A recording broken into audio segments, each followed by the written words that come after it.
দুষ্ট গরুর থেকে শূন্য গোয়াল ভালো, আর দুষ্ট দাঁতের থেকে শূন্য চোয়াল ভালো। মানুষ তো দাঁত থাকতে দাঁতের মর্ম বোঝে না।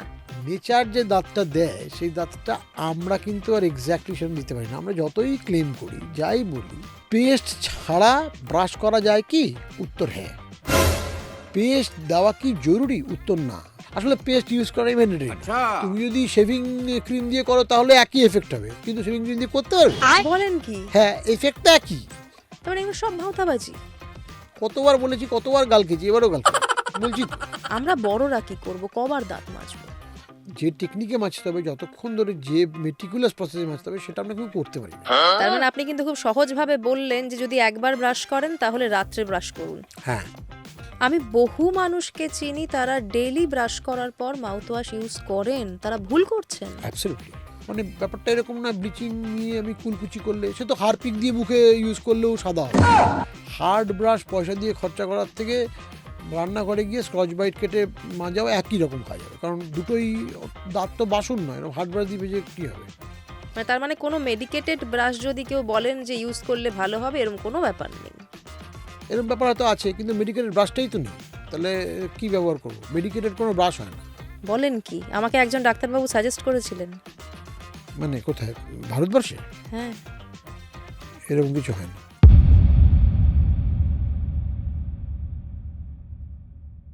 সঙ্গে সঙ্গীতায় আপনাদের সঙ্গে আমি সঙ্গীতা।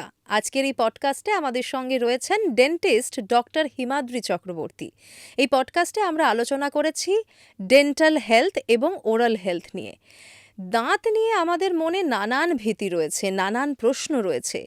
প্রায় সমস্ত প্রশ্নেরই উত্তর খুঁজেছি এই পডকাস্টে।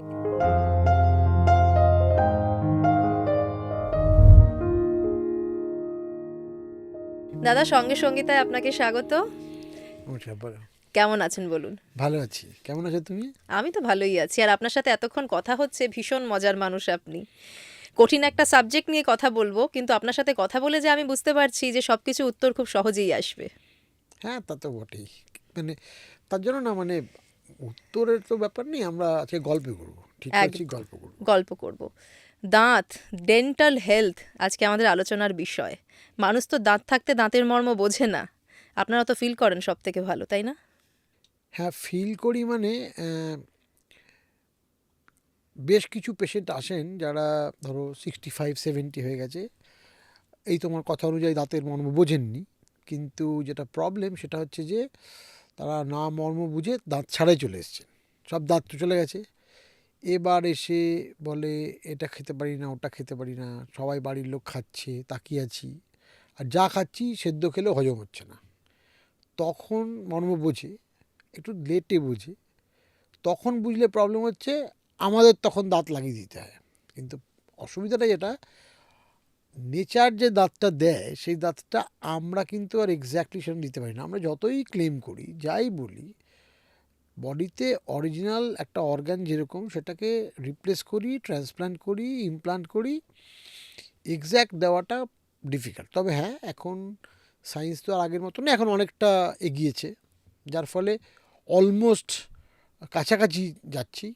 কিন্তু খোদার ওপর খোদকারিতা করার চেষ্টা তো আমরা করে যাব, কিন্তু এই জন্যই তো একটা খোদা, আমরা চেঞ্জ করতে পারবো না। এই জন্য একটা প্রবলেম তো আছেই। দাঁত থাকতে দাঁতের মর্ম বোঝা উচিত। আমার লাইফে, নিজের লাইফে খুব একটা মর্ম বোঝার দরকার হয়নি। একটা আক্কেল দাঁত গেছে, কিন্তু উল্টো দিকের আক্কেল দাঁতটা প্রবলেম করছে। এবার মর্ম বুঝছি, এবং সেটাও বুঝছি যে ওটাকে ইমিডিয়েটলি অ্যাড্রেস করতে হবে। এবার আমি তো সবার দাঁত দেখি, আমার দাঁত কে দেখবে সেটা নিয়ে আমি বেশ কয়েক মাস ধরে চিন্তা করছি। দেখি কি করা যায়। না, সত্যি মানে আমরা কিন্তু সবাই ভাবি, যখন কোনো ডেন্টিস্ট সিলেক্ট করব তার আগে আমরা ভাবি যে কার কাছে গেলে ভালো হবে। দাঁত নিয়ে তো একটা ভয় আমাদের আছেই। দেখুন, দাঁতে ব্যথাটা মারাত্মক একটা ব্যথা। যাদের দাঁত ব্যথা হয়েছে তারা সবাই জানে যে কি পরিমাণ কষ্ট হয়। শুনতে খুব হ্যাঁ, ছোট ব্যথা। ওয়ার্ডটা দাঁত, কিন্তু এটা যে কি পরিমাণ কষ্ট দেয় মানুষকে।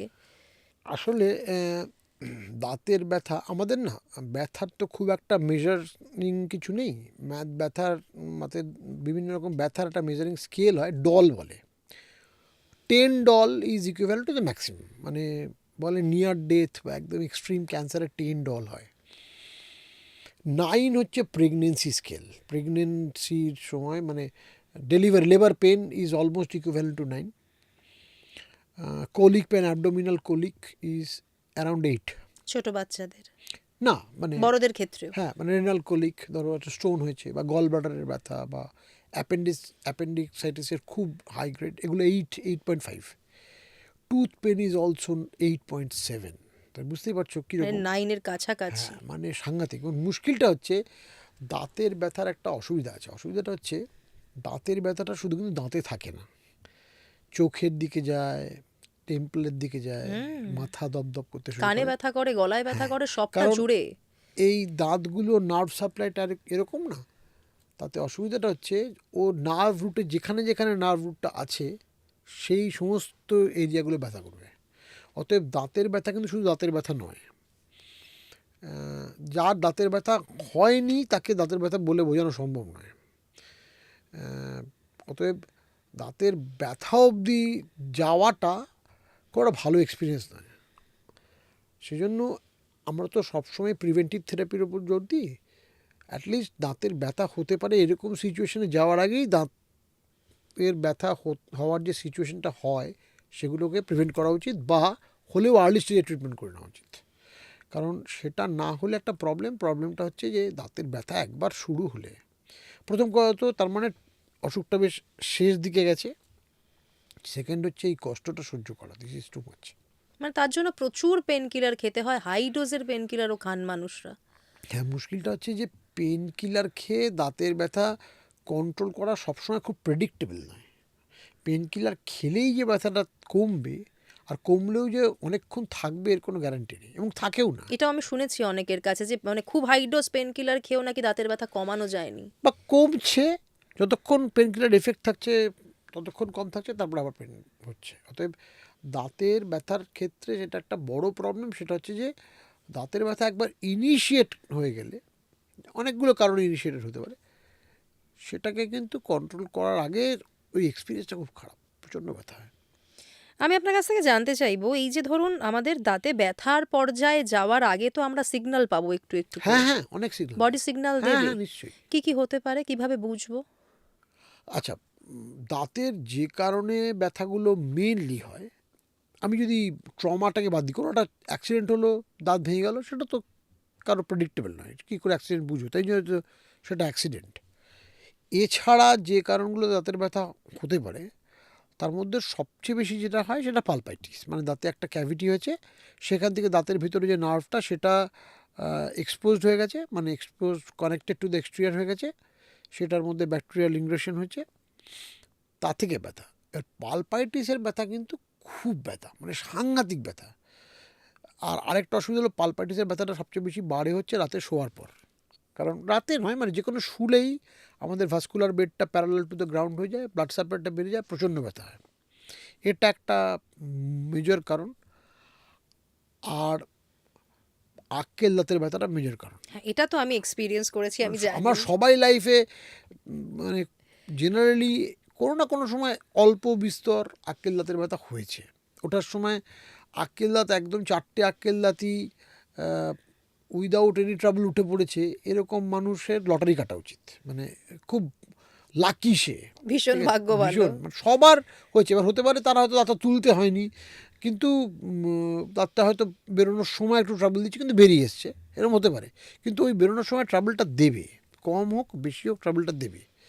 এবার বললাম তো খুব কম পার্সেন্টেজে তাদের কোনো একদমই আনইভেন্টফুল, বুঝতেই পারেনি, এরকম বেরিয়ে এসছে। আক্কেল দাঁতের ব্যথাও কিন্তু বেশ ব্যথা, মানে বেশ কষ্টকর। এই কারণে যে ব্যথাটা তো একে চোয়ালে থাকে না, সেকেন্ড হচ্ছে যে ওটা স্প্রেড করে কানের দিকে, চোখের দিকে, সেটা তো বটেই। তাছাড়াও আক্কেল দাঁতের ব্যথা একটা প্রবলেম আছে, মুখ বন্ধ করা যায় না, জায়গাটা ফুলে ওঠে, সেখানে পাস হয়ে যায় পেরিকরন্ডিস হয়ে। অনেক সময় যেটা ট্রিসমাস, এটা খুব ডেঞ্জারাস। আমি দেখেছি বেশ কিছু কেস মুখই খুলছে না, ওয়ান ফিঙ্গার ওপেনিং, পেশেন্ট 3 সপ্তাহ ধরে লিকুইড জলক হয়ে গেছে। হ্যাঁ, ট্রিসমাস, ওটা কারণ ট্রিসমাস বলি, একটা ফিঙ্গার ওপেনিং, পেশেন্ট 2.5 সপ্তাহ 3 সপ্তাহ ধরে লিকুইড ডায়েটে আছে, মুখই খুলছে না। মানে এটা ট্রিটমেন্ট নেই ঠিক করা? হ্যাঁ, ট্রিটমেন্ট আছে, কিন্তু আমার বক্তব্য হচ্ছে এই স্টেজ পর্যন্ত অসুখটা যাবে কেন? মানে ট্রিসমাসটা এরকম হবে না যে আজকে রাতে ব্যথা শুরু হলো কালকে সকালে ট্রিসমাস হবে, এটা হবে না। এই যে 3 সপ্তাহ ধরে ভুগছে, এর আগে একটা সাবস্টেন্সিয়াল 1.5-2 সপ্তাহের অকারেন্স আছে, বা এর আগে 2-3 বার পেরিকর্ডিটিস হয়েছে, হয়ে নিজের থেকে ওষুধ খেয়ে কমে গেছে বেড়েছে, এইবার বেশি হয়েছে। আমার বক্তব্য হচ্ছে আক্কেল দাঁতের প্রবলেম যদি হয়, পালপাটিসটা পরে বলছি, আক্কেল দাঁতের প্রবলেম যদি হয় প্রথমবারই তো বোঝা যাবে যে আমার আক্কেল দাঁত উঠতে প্রবলেম হচ্ছে, একজন ডাক্তারকে দেখিয়ে নিলেই হয়। সলিউশন কি থাকে? যদি এরকম দেখি যে নিয়মটা কি, স্পেশালি ওপরের দিকের আক্কেল দাঁতে কিন্তু ওঠার সময় এতটা প্রবলেম হয় না, নিচের দিকেই বেশি হয়। ওপরের দিকের আক্কেল দাঁতে ওঠার পরে প্রবলেম বেশি হয়। কেন? দুটো প্রবলেম হয়। একটা হচ্ছে ওটা অ্যাক্সেসিবিলিটি নেই, দাঁত মাজা যায় না, কারণ ওখানে ব্লাশ তো পৌঁছায় না। সেকেন্ড হচ্ছে দাঁতটা একটু বাক্যভার্টেড হলে বা গালের দিকে হলে গালে কামড় পড়ে, সেটা একটা প্রবলেম, সেটা একটা ভিন্ন প্রবলেম। আক্কেল দাঁতের ইটসেলফ যেটা প্রবলেম সেটা হচ্ছে নিচের দাঁতের যেটা প্রবলেম সেটা হচ্ছে যে স্পেস থাকে না, অথবা ওই তোমার সঙ্গে আগে গল্প হচ্ছিল, তুমি বললে দাঁতটা টেরা মতো হয়ে উঠেছে। হ্যাঁ, আমার তো তাই ছিল, তুলতে হয়েছে আমাকে।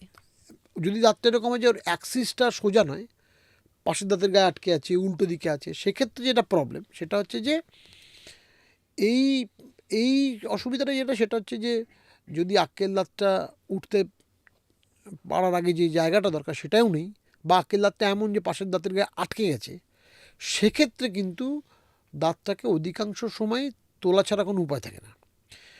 আগেকার দিন আমি শুনেছি না, দেখেওছি, যখন আমি স্টুডেন্ট ছিলাম তখনও দেখেছি অপারকুলেক্টমি বলে, ওপর আক্কেল দাঁতের ওপরের বিকজটা চিড়ে দেওয়া হলো, এই হলো।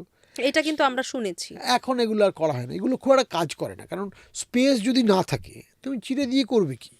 চিড়ে দিলে ওই 10 দিন 15 দিন 20 দিন, তারপরে আবার ওপরের জুড়ে যে যাবে। মাংসটা জুড়ে যাবে, মানে যে অংশটা যেটা মিউকোসাটা জুড়ে যাবে, সেই জায়গাটা আবার পাস হবে, পেরিকরোনাইটিস বলা অসুখটাকে, ওইখানটা মাড়িটা ফুলে উঠবে, আবার কষ্ট হবে। অতএব আক্কেল দাঁতের প্রবলেমটা যদি আক্কেল দাঁত বেরোনোর মতো অবস্থায় থাকে, তাহলে বিভিন্ন রকম বেলুনিং এক্সারসাইজ দিয়ে আমরা, বেলুনিং এক্সারসাইজ মানে মুখে গরম জল দিয়ে নুন দিয়ে যে দিকটা আক্কেল দাঁতে বেরোচ্ছে না সেদিকটা জোরে বেলুনের মতো ফুলালে আক্কেল দাঁতের বেরোনোটা অনেক সময় ফ্যাসিলিটেটেড হয়। কিন্তু আবার বলছি, সেটা আক্কেল দাঁতের অ্যাক্সিস সোজা থাকতে হবে এবং আক্কেল দাঁতের বেরোনোর স্পেস থাকতে হবে। স্পেস যদি না থাকে, মানে সেকেন্ড মোলার, আক্কেল দাঁত 3rd মোলার তো হ্যাঁ। একদম লাস্ট উইজডম টুথ, তার আগে সেকেন্ড মোলার আর আমাদের এই চোয়ালের যে অ্যাসেন্ডিং র্যামাস, এই বোনটার মাঝখানের যে মাঝখানে হয়। স্পেসটা, সেটা আক্কেল দাঁতের যে উইথ তার থেকে বড় হলে তবেই না বেরোবে। অধিকাংশ সময় বড় হয়, অধিকাংশ সময় ছোটো হয়, তাহলে আক্কেল দাঁতটা বেরোতে তোমার আটকে যাবে, তাহলে সেক্ষেত্রে আক্কেল দাঁতটা বের করতে হবে, তুলে ফেলতে হবে, তুলে ফেলতে হবে। আর কোনো অপশন নেই। দরকারও নেই, কারণ আক্কেল দাঁতটা তো ভেস্টিজিয়াল অর্গান, চুবোতে কাজে লাগে না। হ্যাঁ, অনেকটা, এবং ক্লিন করাও মুশকিল। না না, ওটা তো অ্যাকচুয়ালি বোঝো, এভলিউশন প্রসেসে আগে আমাদের চোয়াল বড় ছিল। শোনো নি, মহাভারতের সময় অর্জুন 8 ফুট লম্বা ছিল, কর্ণ 9 ফুট লম্বা ছিল, তাদের জ সাইজ বড় ছিল। এখন তো জ সাইজ ছোট হয়ে গেছে, আক্কেল দাঁতটা রয়ে গেছে আমাদের অ্যাপেন্ডিক্সের মতো। অ্যাপেন্ডিসাইটিস হলে কি আমরা অ্যাপেন্ডিক্সটাকে বাঁচানোর চেষ্টা করি, কেটে দিই, কারণ ভেস্টিজিয়াল অর্গান, কাজে লাগে না তো। আক্কেল দাঁত তো খেতে কোনো কাজে লাগে না, আর্চ ইন্টিগ্রিটি মেনটেনও করে না, অতএব ওটার তো রোল নেই, বেরোতে পারছে না। ওই আমাদের আমাদের ডাক্তারি ফিল্ডে একটা খুব কথা আছে, দুষ্ট গরুর থেকে শূন্য গোয়াল ভালো, আর দুষ্ট দাঁতের থেকে শূন্য চোয়াল ভালো। আমাদের ওই দাঁতটা তো দারুণ বললেন কিন্তু। না না, ওই এই জন্যই আক্কেল দাঁতটা তুলে দিলেও কোনো প্রবলেম নেই। তোমার তো তোলা হয়েছে, না, আমারও আমার তোলা কোনো হয়েছে, সমস্যা হয় না। আমারও কোনো সমস্যা না, আমারও তোলা হয়েছে। হ্যাঁ, মানে এটা আমি সেলফ অ্যাডভার্টাইজমেন্ট করছি না, নিজের সত্যি সত্যি না, তোলা এটা তো আছে। আমারও রিয়ালিটি। হ্যাঁ, তো তুলেছি, কী প্রবলেম, তোমার কী প্রবলেম হয়েছে? না, হয় আমারও হয়নি, তোমারও হয়নি। এত লোকের তুলি, কারো তো প্রবলেম হয় না। এবার তুলতে গিয়ে প্রবলেমটা কোথায়, কেন লোকের এত ভয়? লোকের ধারণা যে বোনের মধ্যে আছে, ডাক্তাররাও একটু আছে, তারাও বলে হাড়টা ভয় দেখায় না, সেই সোনার কেল্লার মতন মুকুল দেখতে পাচ্ছ, তোমার সোনার কেল্লা ওরম টাইপের ভয় দেখানো হয়। দাঁতটা হাড় কেটে তুলতে হবে, পেশেন্ট আর্ধেক শুনে তো আধমরা হয়ে গেল। ভিড়মিখে পড়লো। ঠিক আছে, এবার হাড় কেটে তুলতে হবে কথাটা বললে কারোই বা শুনতে ভালো লাগে। তার সামনে তখন বাজারে গিয়ে মাটন কাটার এক্সপিরিয়েন্স মনে পড়ে, যে ওরকম বোধহয় দা দিয়ে দুম করে মারবে, সেরকম তো আর নয়, এখন তো আর সেরকম নেই। আগেকার দিনে ছেনি হাতুড়ি দিয়ে দুমদম কাটা হতো, তারপরে রোটারি বার এলো, এখন তো আমরা ওগুলো আর ইউজ করি না। এখন আমরা সবাই আল্ট্রাসনিক বোন সার্জারি বা পিজো ইউজ করি, উইচ ইজ অ্যাবসলিউটলি সেফ, ব্যথা হয়ই না। ব্যথা হবে না? না, এত বড় দাঁতটা উঠবে, ব্যথা হবে না, না? একদম না, একদম পেইনফুল নয়। এবং আল্ট্রাসনিক সার্জারিতে সুবিধা কি, ভাইব্রেশন হয়তো কাটে না তো। এবার সবচেয়ে বড় অসুবিধা আগেকার দিনে যেটা ছিল, ধরো ছেনি হাতুড়ি দিয়ে চিজেল ম্যালেট ইউজ করা, সেটা তো একটা আলাদা এক্সপিরিয়েন্স। কারো মুখে দুমদাম ছেনি দিয়ে মারলে তোমারই বা কী খুব ভালো লাগবে, সেটা তো না। এবার রোটারিতেও যেটা প্রবলেম ছিল, রোটারিতে প্রবলেম ছিল স্পেসিফিক নয় তো, মানে ও আশেপাশে যা আছে হাড়টাও কাটবে, সফট টিস্যুতে লেগে গেলে সফট টিস্যু কেটে যাবে, সামনে সঙ্গে যদি নার্ভ থাকে সেটারও প্রবলেম হবে। কিন্তু আল্ট্রাসনিক সার্জারির সুবিধা হচ্ছে ও সফট টিস্যুর ওপরে কোনো এফেক্ট নেই না, ওতে যদি লাগেও কিচ্ছু হবে না, কারণ সফট টিস্যুর মধ্যে জল আছে, ওয়াটার কন্টেন্ট বেশি থাকলে আল্ট্রাসনিক ভাইব্রেশনে কিচ্ছু কাটে না, চেঞ্জ হয়, শুধু হাড়টা কাটে, যেটা মধ্যে ক্রিস্টাল ল্যাটিস আছে সেইটুকু অংশ কাটে। অতএব খুব একটা প্রবলেম এখন তো আর প্রবলেম হয়নি না, মানে না লাস্ট ধরো বিজ্ঞান যে এগোচ্ছে এটা যে কত সুফল রয়েছে এটা তো না। বোঝা যাচ্ছে এবার শুনে। আল্ট্রাসনিক বোন সার্জারি শুধুমাত্র, মানে আমি আল্ট্রাসনিক বোন সার্জারি একটা কোম্পানি ট্রেনিংও করাই। আমি প্রথম দিকে ট্রেনিং করাতাম শুধু দাঁতের ডাক্তারদের, এখন ইএনটি লোকেরও ট্রেনিং করে। কারণ এই যে ধরো তুমি একটু আগে বলছিলে যে তোমার নাকের সার্জারি করতে বলেছে, যে ডিএনএস এর, সে সার্জারি আল্ট্রাসনিক বোন সার্জারি ওই মেশিন দিয়েই হয়। আচ্ছা, তারপর কানের ভিতরে তোমার বোনের যে সার্জারিগুলো আল্ট্রাসনিক দিয়ে হয়, বিকজ ওগুলো এত সেফ। অ্যাকচুয়ালি সেই সার্জারিগুলো আমি বেশ কিছু ইএনটি সার্জনকে অল ওভার ইন্ডিয়াতে ট্রেনিং করিয়েওছি, যারা এই ডিভাইসটা ইউজ করেন। আমি এখন রোটারি ডিভাইস প্রায় বন্ধ করে দিয়েছি, আল্ট্রাসনিক বোন সার্জারি ইউজ করি, এবং এটাই সেফ মেথড, এটা এখন সেফেস্ট ওয়ার্ল্ড ওভার চলছে। যে কেউ পিজো সার্জারি বা আল্ট্রাসনিক বোন সার্জারি বলে ইউটিউব বা গুগলে সার্চ করতে পারে, সার্জারিগুলো দেখতেও পাবে। হ্যাঁ দেখতেও পাবে, খুব খুব সেফ। অতএব আক্কেল দাঁতে যে কথাটা নিয়ে বলছিলাম যে ভীষণ কষ্ট হয়, ব্যথা হয়, সেটাতে লোকে আগে যে কারণে ভয় পেয়ে আসতো না, সেটা কিন্তু এখন আগের থেকে অনেক কম্পারেটিভলি কমে গেছে। এবং কমে না গেলেও আমি বলছি যে এখন ব্যথা ট্যাথাগুলো আগের মতো অতটা হয়ও না। হ্যাঁ, তবে পজিশন অনুযায়ী তো বটে, যদি খুব ডিপ যেরকম হয় সেক্ষেত্রে সার্জারিটা তোলার সময় সার্জারিটা পেন হয় না, সার্জারির পরে পোস্ট অপারেটিভ রিকভারি পিরিয়ডটা পোস্ট অপারেটিভ হয়তো একটু কমপ্লিকেটেড হয়, বাট এখন ওষুধগুলো তো খুব ভালো মানে চলে এসছে, অতএব সেগুলোও ওভারকাম করা যায়। এই যে ধরুন দাঁতের ব্যথা ইনস্ট্যান্ট, হয়তো আমাদের যে কোনো সময় দাঁতের ব্যথা শুরু হতে পারে, এবং আপনি যেটা বললেন যে রাতের দিকে অনেক দাঁতের ব্যথা বাড়ে, কি করব হঠাৎ করে? আচ্ছা, প্রথম কথা তো দাঁতের ব্যথা, যে কোনো ব্যথা তো শুরু হলে আমাকে একটা অ্যানালজেসিক খেতে হবে। এবার কিছু কিছু ক্ষেত্রে যেটা তোমাকে বলছিলাম যে অ্যানালজেসিক খেয়েও ব্যথা কন্ট্রোলে আসে না। যদি এরকম আক্কেল দাঁতের ব্যথা হয়, বললাম যেটা বেলুনিং এক্সারসাইজ করতে পারো, গরম জল মুখে নিয়ে কুলকুচি করতে পারো, গালটা ফোলাতে পারো, ব্যথা একটু রিলিভড হবে অ্যালং উইথ অ্যানালজেসিক।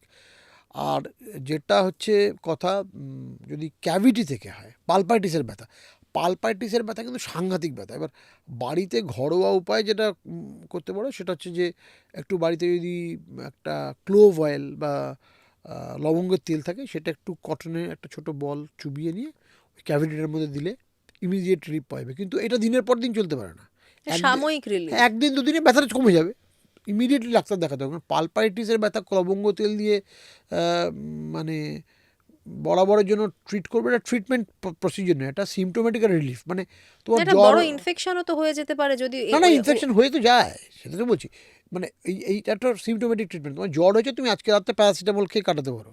এবার জ্বরটা ম্যালেরিয়া হতে পারে, টাইফয়েড হতে পারে, সেটা তোমাকে ডাক্তারের কাছে গিয়ে সেটা ট্রিটমেন্ট করতে হবে, নইলে প্যারাসিটামল খেয়ে সব জ্বর বরাবরের জন্য কমবে না।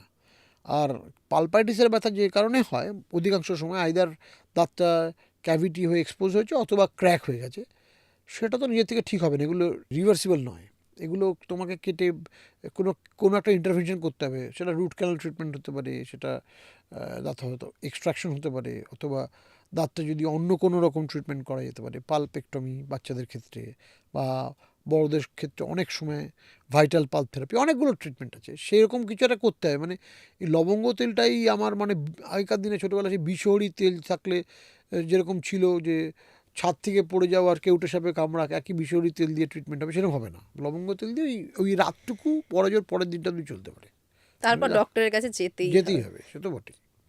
আপনি দারুণ একটা কথা মনে করিয়ে দিলেন। বিষহরি তেল।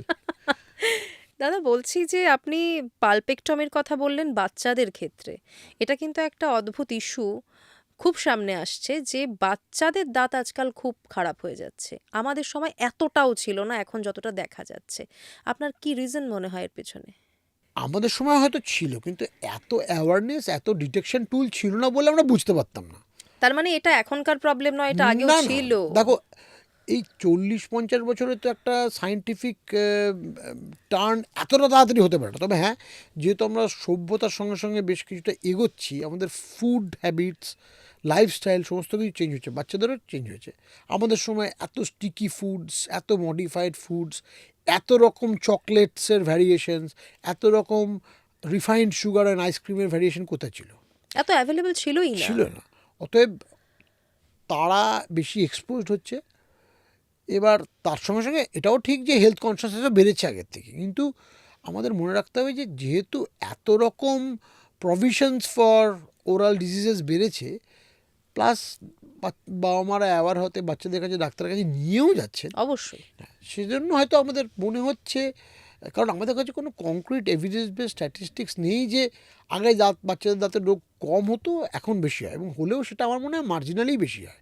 তবে হ্যাঁ, উপাদান তো আছে যেগুলো দিকে হতে পারে, যেগুলো আমরা ডিসকাস করছি। সেগুলো বেড়েছে আগের থেকে। ন্যাচারালি আমরা ছোটোবেলায় কত আর রিফাইন্ড সুগার খেতাম, কত, মানে আমার আমার মনে পড়ে না যে মানে একটা বেশ বড় বয়স পর্যন্ত পাস্তা খেয়েছি। পাস্তা না না, কনসেপ্ট পাস্তা তো হচ্ছে, অনেক পরে। হ্যাঁ ঠিক আছে।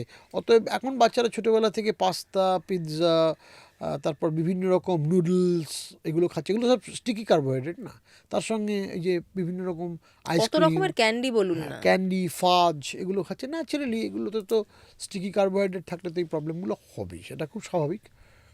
তো সেই জন্য দাঁতের রোগ বাড়ছে, এটাও ঠিক। কিন্তু বাচ্চাদের মধ্যে আপনি কি কি সমস্যা দেখছেন যখন ছোট ছোট বাচ্চারা আসে, কি কি প্রবলেম নিয়ে তারা আসছে? মূলত যে প্রবলেমটা বাচ্চাদের বরাবরই বেশি সেটা হচ্ছে কেরিজ। এবার কেরিজের অনেকগুলো প্যাটার্ন আছে, তার মধ্যে একটা নার্সিং বটল কেরিজটা খুব ইম্পর্টেন্ট। বাচ্চারা যদি মুখে দুধ নিয়ে বা মিল্ক প্রোডাক্ট, এখন তো বাচ্চারা অনেকেই ন্যান টাইপের ফর্মুলা ফর্মুলা খাচ্ছে, ফিডিং এ। সেগুলো যদি মুখে নিয়ে ঘুমিয়ে পড়ে না, সেটা একটা প্রবলেম। যে throughout the night undisturbed concentration of refined sugar দাঁতের উপর লেগে থাকে, এটা একটা প্রবলেম। এদের কেরিজ হওয়ার প্রবণতা খুব বেড়ে যায়। অতএব বাচ্চাদের আমি সবসময় বলি যে রাত্রিবেলা এরকম জিনিস মুখে দিয়ে শোয়াবেন না। যদি মিল্ক বা মিল্ক প্রোডাক্ট কিছু খাওয়ান, তাহলে রাতে ঘুমানোর আগে মুখটাকে পরিষ্কার করে দিন। এবার বাচ্চা যদি ব্রাশ করতে না চায় বা এমনই ছোট হয় 2.5 বছরের কম ব্রাশ করছে না, তাদের অ্যাটলিস্ট গজ দিয়ে মুখের দাঁতটা একবার ক্লিন জল করে দিয়ে, দেওয়া। হ্যাঁ, ওপরে যেন জিনিসটা লেগে না থাকে, সেটা একটা। আর একটু বড় বাচ্চাদের ক্ষেত্রে বাচ্চাদের রাত্রিবেলা ব্রাশ করার হ্যাবিটটা করাতে পারলে খুব ভালো হয়। এখন আমি অফলেট এটাও দেখছি যে বাচ্চাদের ক্ষেত্রে গাম ডিজিজ আগের থেকে একটু বেড়েছে, সেটাও একটা কারণ। আর গাম ডিজিজ বাড়ার একটা কারণ হচ্ছে এই বাচ্চারা ইদানিং আমি দেখছি মাউথ ব্রিদিং নিয়ে আসছে। হতে পারে যে আমাদের পলিউশন বেশি হচ্ছে বলে বাচ্চাদের নাক বন্ধ থাকছে। এবার বাচ্চাদের তো ন্যাজাল ড্রপ রেগুলার বেসিসে দেওয়াটা একটা প্রবলেম। এবার নাক বন্ধ থাকলে প্রচুর বাচ্চা মুখ খুলে ঘুমোয়। প্লাস তুমি খেয়াল করে দেখবে যে ইদানিং চাইল্ড ওবেসিটিও বাড়ছে। চাইল্ড ওবেসিটি বাড়লে যেটা হয়, ওপেন মাউথ হওয়ার চান্সেস থাকে। ইভেন বাচ্চাদের স্নোরিংও আগের থেকে বাড়ছে। মানে আমরা ছোটোবেলায় স্নোরিংয়ের কথা বাচ্চাদের শুনিনি, শুনেছো যে ছোটো বাচ্চা নাক ডাকছে, কিন্তু এখন, বয়স্কদের ক্ষেত্রে বেশি দেখতাম হ্যাঁ, আমরা। কিন্তু যেহেতু ওবেসিটি বাড়ছে, ন্যাচারালি বাচ্চাদের স্নোরিংও বাড়ছে। সেই জন্য যেটা হচ্ছে মাউথ ব্রিদিং বাড়ছে, মুখ দিয়ে নিঃশ্বাস নিচ্ছে ঘুমের মধ্যে নাকের জায়গায়। মাউথ ব্রিদিং বাড়লেই জিঞ্জিভের ডিজিজ বাড়বে। এটা একটু ভালো করে বুঝবো দাদা, তার মানে আপনি বলছেন যে যদি আমরা মুখ দিয়ে শ্বাস নিই, হ্যাঁ, তাহলে আমাদের দাঁতের গন্ডগোল হতে পারে, মাড়ির রোগ হতে পারে। মাড়ি খারাপ হতে পারে। হ্যাঁ অবশ্যই, জিঞ্জিভাইটিসের তো ওনাদের রিজন মাউথ ব্রিদিং। তোমার আমার কাছে মানে প্রচুর পেশেন্ট আসেন যারা মাউথ ব্রিদিংয়ের পেশেন্ট। তারা হয়তো ডিটেক্টেড বা ডিটেক্টেড নয়। ডিটেক্টেড হলে হয়তো অনেক সময় আছে যে, যেহেতু এই পেরোডন্টিস্ট অনেক আমার জুনিয়র আমার স্টুডেন্টরা রেফার করেন যে স্যার এই কেসটা একটু দেখুন, কারণ কেসটা বারবার মাড়ি থেকে রক্ত পড়ছে, ফুলে যাচ্ছে, ট্রিট করছি, স্কেলিং করছি, ডিপ ক্লিনিং করছি, কিন্তু হচ্ছে না। তখন আমি অনেক সময় দেখি এরা মাউথ ব্রিদার। মাউথ ব্রিদিং থাকলে কিন্তু তুমি যাই করো মাড়ির treatment, it is not going to response. So we have to approach this, যে মাউথ ব্রিদিংটাও কমাতে হবে, বন্ধ করতে হবে। বা পেশেন্ট যদি স্নোরিং করে, যে পেশেন্ট রাতে নাক ডাকছে, তার মানে অধিকাংশ সময় তাদের মুখ খুলে ঘুমোয়। এখন পেশেন্টদের স্লিপ অ্যাপনিয়া ভীষণ বেড়ে গেছে। হ্যাঁ, প্রচুর শোনা যাচ্ছে এখন, আগে sleep- এত ছিল না। হ্যাঁ, স্লিপ অ্যাপনিয়া রিসেন্টলি একজন মিউজিক ডিরেক্টর মারা গেলেন। স্লিপ অ্যাপনিয়া শুধু ছিল না, ছিল আগেকার দিনে নাক ডাকায় কোনো অসুখ বলেই মনে করা হতো না, হাসি ঠাট্টা জিনিস ছিল। মানে এখন তো মানে পুরো মেশিন লাগিয়ে তারপর অনেকে ঘুমোতে যাচ্ছেন। কিন্তু অ্যাড্রেস করছি আমরা বিষয়টাকে। এখন যেটার কথা তুমি বলছো এটার নাম সিপ্যাপ। এটা কিন্তু বেস্ট ওয়ে অফ ট্রিটমেন্ট নয়।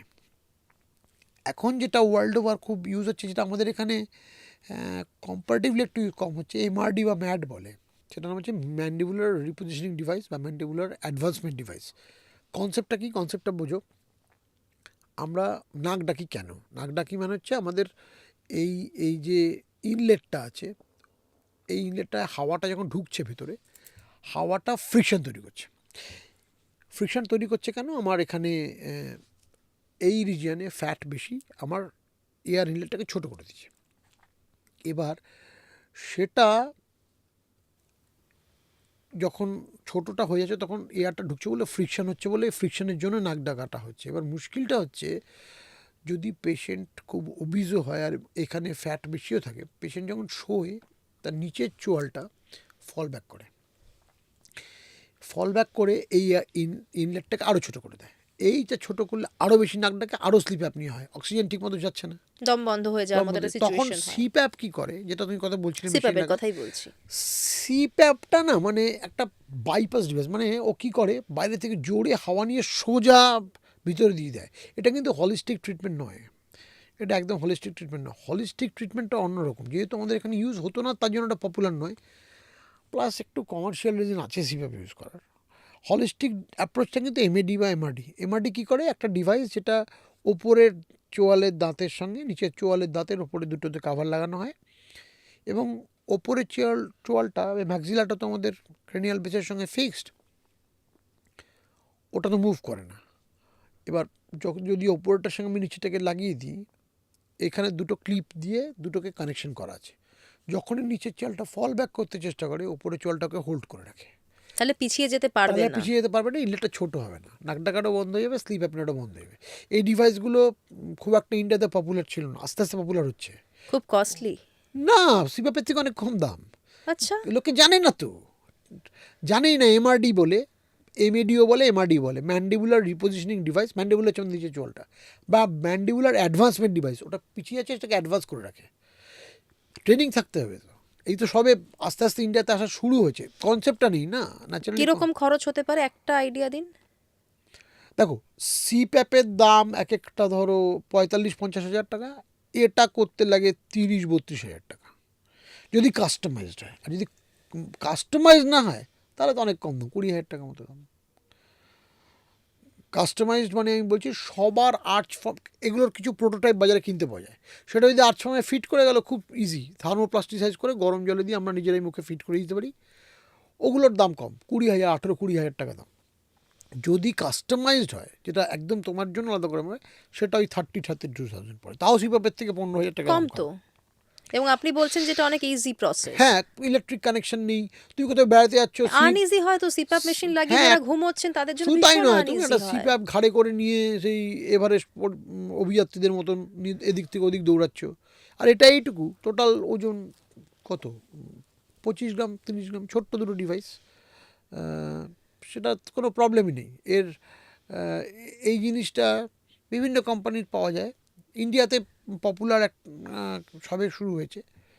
এটা কি আপনাদের মাধ্যমেও মানুষ পেতে পারে?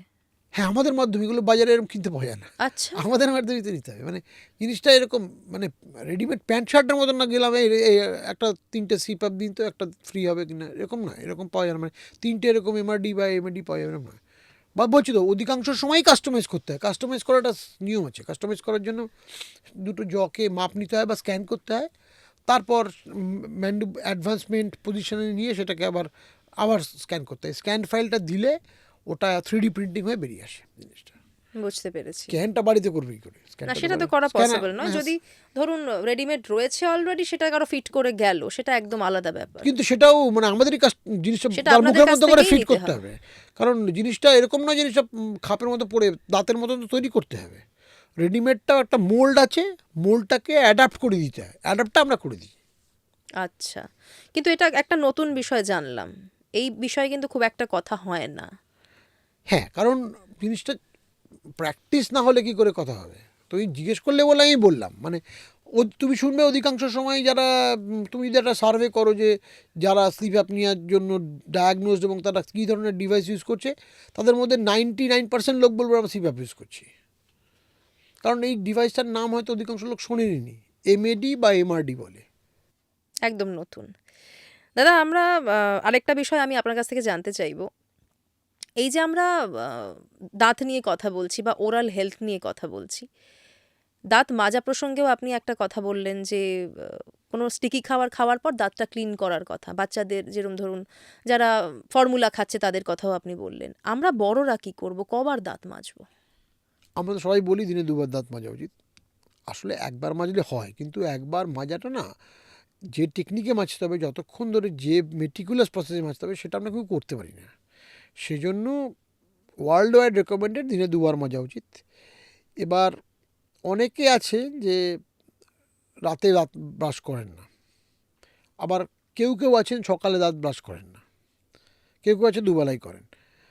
তো আমাকে বেশ কিছু পেশেন্ট জিজ্ঞেস করেছেন যে এর মধ্যে কোনটা, যদি আমি একবারই করি কোনটা করব। একবারই করলে রাতে করাটা বেস্ট। এই কারণে যে রাতে যেহেতু আমরা অধিকাংশ সময় ঘুমোই, অধিকাংশ সময় কেন বললাম, অনেকে আছে নাইট শিফট হচ্ছে, তারা রাতে ঘুমোয় না। যারা আমরা রাতে ঘুমোই, যা সো কল্ড, বেশিক্ষণ সময় ধরে ঘুমোচ্ছি। যখনই আমি একটা বড় ঘুমোবো, সেটা দিনে হতে পারে রাতে হতে পারে, এর আগে একটা ব্রাশিং করা ম্যান্ডেটরি। কারণ যদি আমি 6 ঘন্টা 7 ঘন্টা ঘুমোই, তাহলে আমাদের মুখে স্ট্যাগনেশন হবে, স্যালাইভারি ফ্লোটা কমে যাবে, স্যালাইভারিটা ফ্লোটা কমলেই ব্যাকটেরিয়াল গ্রোথটা বাড়বে। অতএব তার আগে যদি এই ব্যাকটেরিয়াল কাউন্টটাকে কমিয়ে রাখতে পারি, তাহলে ব্যাকটেরিয়াল গ্রোথটা কম হবে। ততটা বেশি হবে না যতটা উইদাউট ব্রাশিং শুলে হবে। এটা হলো পরিষ্কার গাইডলাইন। তার মানে আপনি কিন্তু খুব সহজভাবে বললেন যে যদি একবার ব্রাশ করেন তাহলে রাত্রে ব্রাশ করুন, হ্যাঁ, সকালে না করলেও চলবে। না করলে চলবে। কারণ সকালবেলা আবার ঘুম থেকে উঠে আবার কে ঘুমিয়ে পড়ে, এরকম তো আমি শুনিনি। সকালে উঠলো, ব্রেকফাস্ট করে দুম করে ঘুমিয়ে পড়লো, এরকম লোক হয় না। যেরকম হলে তাকে সকালেও করতে হবে। তবে জেনারেলি আমরা যেরকম করি না, অলস হলো আলাদা কথা, ব্রেকফাস্ট করে আবার 3 ঘন্টা 4 ঘন্টা ঘুমিয়ে নিল, ঠিক আছে। তো আদারওয়াইজ এবার প্রবলেম কি, আমাকে অনেক পেশেন্ট বলেছে ডাক্তারবাবু প্রবলেম হয় কি, সকালে উঠে একদম ব্রাশ করব না, কীরকম একটা লাগে ব্রেকফাস্ট খেতে। আমি তাহলে ব্রাশ করবেন, ওটা ম্যান্ডেটরি নয়। কিন্তু সকালে উঠে একটা ফিল গুড ব্যাপার আছে তো। কারণ সকালে উঠে আমি বলি যে পেস্ট কতটা ইউজ করবে। হ্যাঁ, এটা কিন্তু তুমি একটা আগে জিজ্ঞেস গুরুত্বপূর্ণ করছিলে বিষয়। একটু আগে যে হ্যাঁ, পেস্ট কতটা, আসলে পেস্ট ইউজ করাই ম্যান্ডেটরি নয়, তুমি পেস্ট ছাড়াই করতে পারো। কিন্তু তুমি আজকেই রাতে ট্রাই করো পেস্ট ছাড়া ব্রাশ করতে, কেমন লাগবে। খুব আনইজি লাগবে, অভ্যেস হয়ে গেছে তো। অদ্ভুত লাগবে না? মানে তোমার, মানে পেস্টের মধ্যে একটা সুন্দর গন্ধ আছে, ফিল আছে। আদারওয়াইজ তো পেস্টে কিছু নেই, পেস্টের মধ্যে কিছু নেই। তুমি যদি শেভিং ক্রিম দিয়ে করো তাহলে একই এফেক্ট হবে, কিন্তু শেভিং ক্রিম দিয়ে করতে পারবে? বলেন কি? হ্যাঁ, এফেক্টটা একই, ওটাও সাবান এটাও সাবান। মানে কোনো কিছু আলাদা নেই? এই যে কত কিছু বলা হয় যে এই পেস্টটা দিয়ে দাঁত মাজলে এই হবে ওই হবে, বিজ্ঞাপনে দেখি যে। এই জন্য তো বিজ্ঞাপন বলছো। বিজ্ঞাপনের বাইরে দেখেছো কোথাও? কোনো ডাক্তারকে বলতে শুনেছো? কিচ্ছু নেই, কিছুই নেই। কতবার বলেছি, কতবার গাল খেয়েছি, এবারও গাল খাবো, বলছি তো কিচ্ছু নেই পেস্টের মধ্যে। কোনো কতক্ষণ পেস্ট ব্রাশ করো তুমি? রেকমেন্ডেড 2 মিনিট, কিন্তু 2 মিনিট মানে 120 সেকেন্ড। Recommended 2 minute. সবাই ব্রাশ করে অ্যাভারেজে 95 সেকেন্ডস টু 105 সেকেন্ডস, গ্লোবাল এটা স্ট্যাটিস্টিক্স। তার মধ্যে কি থাকবে, কি আবার সেই বিষহরি তেল, মানে যে 100 সেকেন্ডের মধ্যে মুখে অভূতপূর্ণ একটা কিছু চেঞ্জ করবে, তোমার যা ব্যাকটেরিয়া আছে সব মেরে ধরে করে দেবে। পারমাণবিক বোমা নাকি এটা? কিচ্ছু হবে না ওতে। তুমি যাই দাও, কয়লা, বালি, পাথর, নুন, কিচ্ছু হবে না। যা না দিলেও কিছু হবে না, দিলেও কিছু হবে না। মুশকিলটা হচ্ছে তুমি সকালবেলা যদি তুমি, যেটাই বলছিলাম, শেভিং ক্রিম দিয়ে করো, কীরকম লাগবে? তুমি তো এটা বাইরে বলতে পারবে না যে শেভিং ক্রিম দিয়ে আজকে ব্রাশ করলাম। সবাই বলে কী কিপটে রে, হাজব্যান্ডের শেভিং ক্রিমটা ইউজ করে ফেলেছে, একটা এক্সট্রা পেস্টও কেনে না, টেস্টও খারাপ, তিতো তিতো লাগবে। জিনিসটা আপনি একই। টেস্ট করে দেখেছেন নাকি? অবশ্যই আমি একবার ভুল করে শেভিং, একবার না 2-3 বার সকালবেলা ঘুম চোখে করেছি শেভিং ক্রিম দিয়ে ব্রাশ। কিছুক্ষণ বাদে দেখছি কীরকম বাজে লাগছে, ভালো ফ্যানাও হচ্ছে না, কিন্তু টেস্ট। তার মুখটা ধোয়ার পর আমার খারাপ লাগলো না, পরে দেখলাম শেভিং ক্রিম দিয়ে করেছি। অনেকেই করেছে, বলে না, হয়তো আমি বলে দিলাম। হাসি কন্ট্রোল করা সম্ভব নয়। কিন্তু দাদা আপনি এমন একটা কথা বললেন, হ্যাঁ, এবার বক্তব্যটা কি? বক্তব্যটা এটা নয়, বক্তব্যটা তাদেরকে তুমি শেভিং ক্রিম দিয়ে করবে। বক্তব্যটা হচ্ছে, প্রথম কথা, পেস্ট ছাড়া ব্রাশ করা যায় কি? উত্তর হ্যাঁ। পেস্ট দেওয়া কি জরুরি? উত্তর না। তাহলে পেস্ট দিই কেন? কারণ পেস্ট হচ্ছে, it is call enthusiastic substance, মানে তোমাকে সকালবেলা একটা বেশ সুন্দর গন্ধ দেয়। রিফ্রেশিং একটা ব্যাপার। বিজ্ঞাপনে করে একটা ওরকম একটা করি, নিজেকেও আমাকে বেশ মনে হয় একটা উজ্জীবিত জীবন এর মধ্যে ঢুকে পড়লাম, সকালে সুন্দর গন্ধ বেরোয়, এই জন্য পেস্ট ইউজ করি। তার মানে যে জিনিসটার রোল এত কম, সেই জিনিসটার জন্য এত টাকা খরচা করে, অনেকে বলে আমি এত দামি পেস্ট ইউজ করুন আপনার। হ্যাঁ, হ্যাঁ, আমি ওই জায়গাটাতেই আমাকে প্রশ্নটা তুমি একটা কথা বলো, করছিলাম। তুমি একটা দ্বীপে আছো যেখানে তুমি ছাড়া আর কেউ নেই, সেখানে তুমি বেনারসি পরেছো না স্যুট পরেছো না হাফ প্যান্ট পরেছো, ডিফারেন্সিয়েট করার কোনো দরকার আছে? কেউ তো নেই, দেখছেন না তোমায় কেউ। পেস্টটার তো কোনো রোলই নেই, সেটা তুমি 40 টাকা দামের পেস্ট ইউজ করলেও নেই, 400 টাকা দামের পেস্ট ইউজ করলেও নেই। ঠিক আছে? অতএব, আর পেস্টের আর বিজ্ঞাপনে দেখবে মানে ব্রাশের এ মাথা থেকে ও মাথায় এতখানি পেস্ট দিচ্ছে, তাই কি নিয়ম? নিয়ম তো তা নয়। নিয়ম হচ্ছে, বইয়ে বলা আছে পিনাট সাইজের পেস্ট নেবে। একটা মটর দানা যতটুকু পেস্ট হয় ওইটুকু পেস্টের মাথায়, ব্রাশের মাথায় নেবে, পেস্ট নিয়ে করবে, দ্যাট ইজ এনাফ, তার বেশি কিছু দরকার নেই।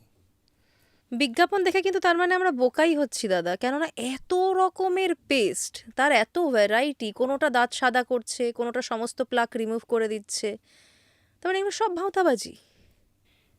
কিচ্ছু করে না, সব সব এক। শুধু পেস্টে একটা কথা, যে টুথ পাউডার তুমি ইউজ করবে না, কোনো কোর্স পার্টিকেল ইউজ করবে না। আর যারা বলছে আমার পেস্টে নুন আছে, চারকোল আছে, ওগুলো কোনো মানে অত কোর্স পার্টিকেল তুমি পেস্ট বাজারে বেরিয়ে করতে পারবে না, তোমাকে এফএসএসআই আটকে দেবে।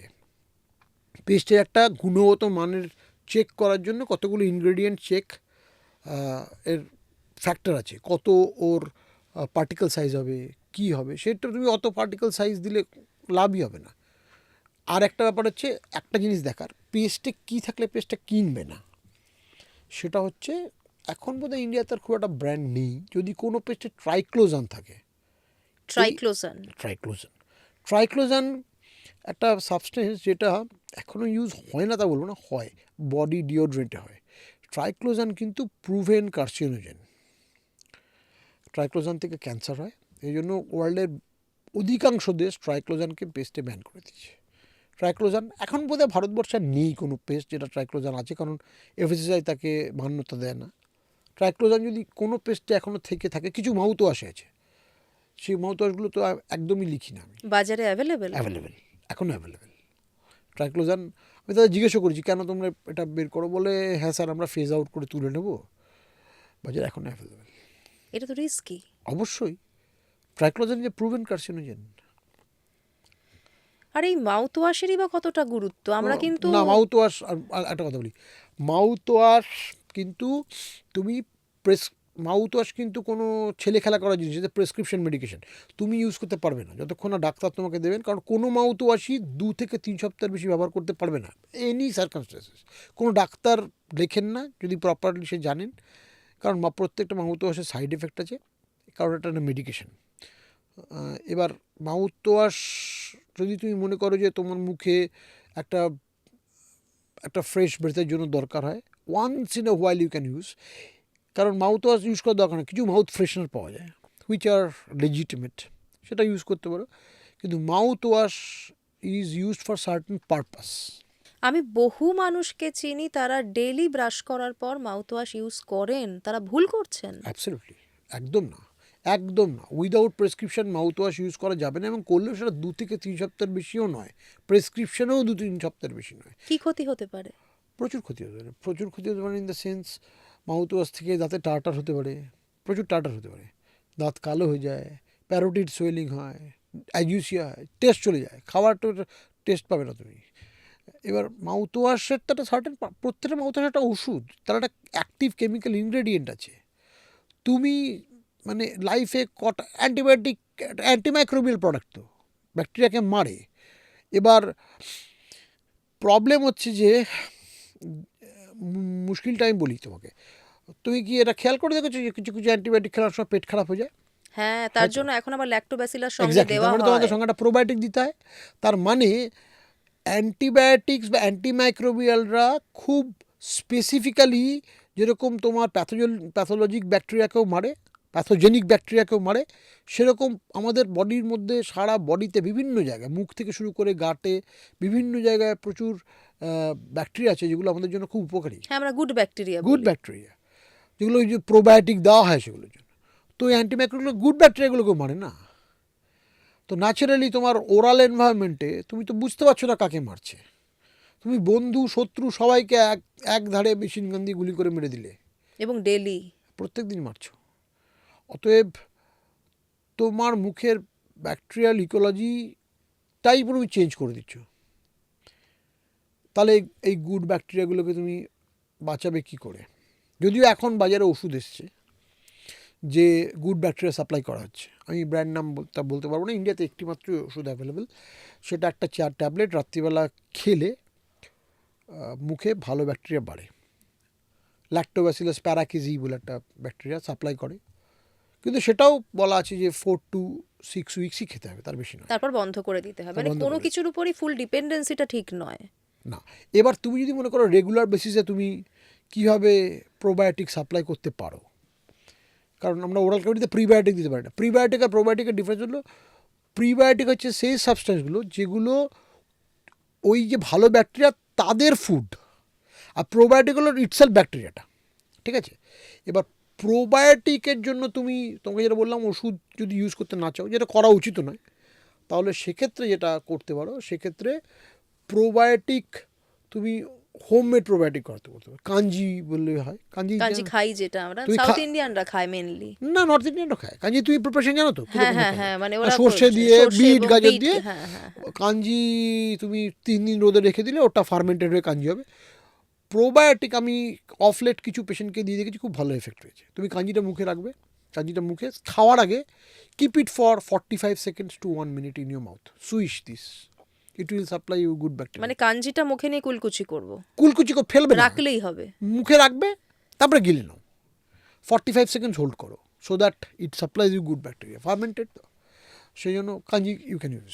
আপনি কাঞ্জির প্রিপারেশনটাকে একটু বলে দেবেন, সবাই জানেন না এটা। কাঞ্জি হচ্ছে 50-50 সাদা সর্ষে, কালো সর্ষে, তার সঙ্গে হিং, তার সঙ্গে হচ্ছে আদা, 1 টুকরো আদা, তার সঙ্গে হচ্ছে 1 চামচ ব্ল্যাক সল্ট, আর এটা নেবে, এর মধ্যে আমলকি, 4-5টা আমলকি, 250 গ্রাম মতো গাজর, 250 গ্রাম মতো বিট, এটাকে একটা বড় জার, 1 লিটারের জারে পুরোটা দেবে, দিয়ে close it and keep it in Sunlight for 3 successive days.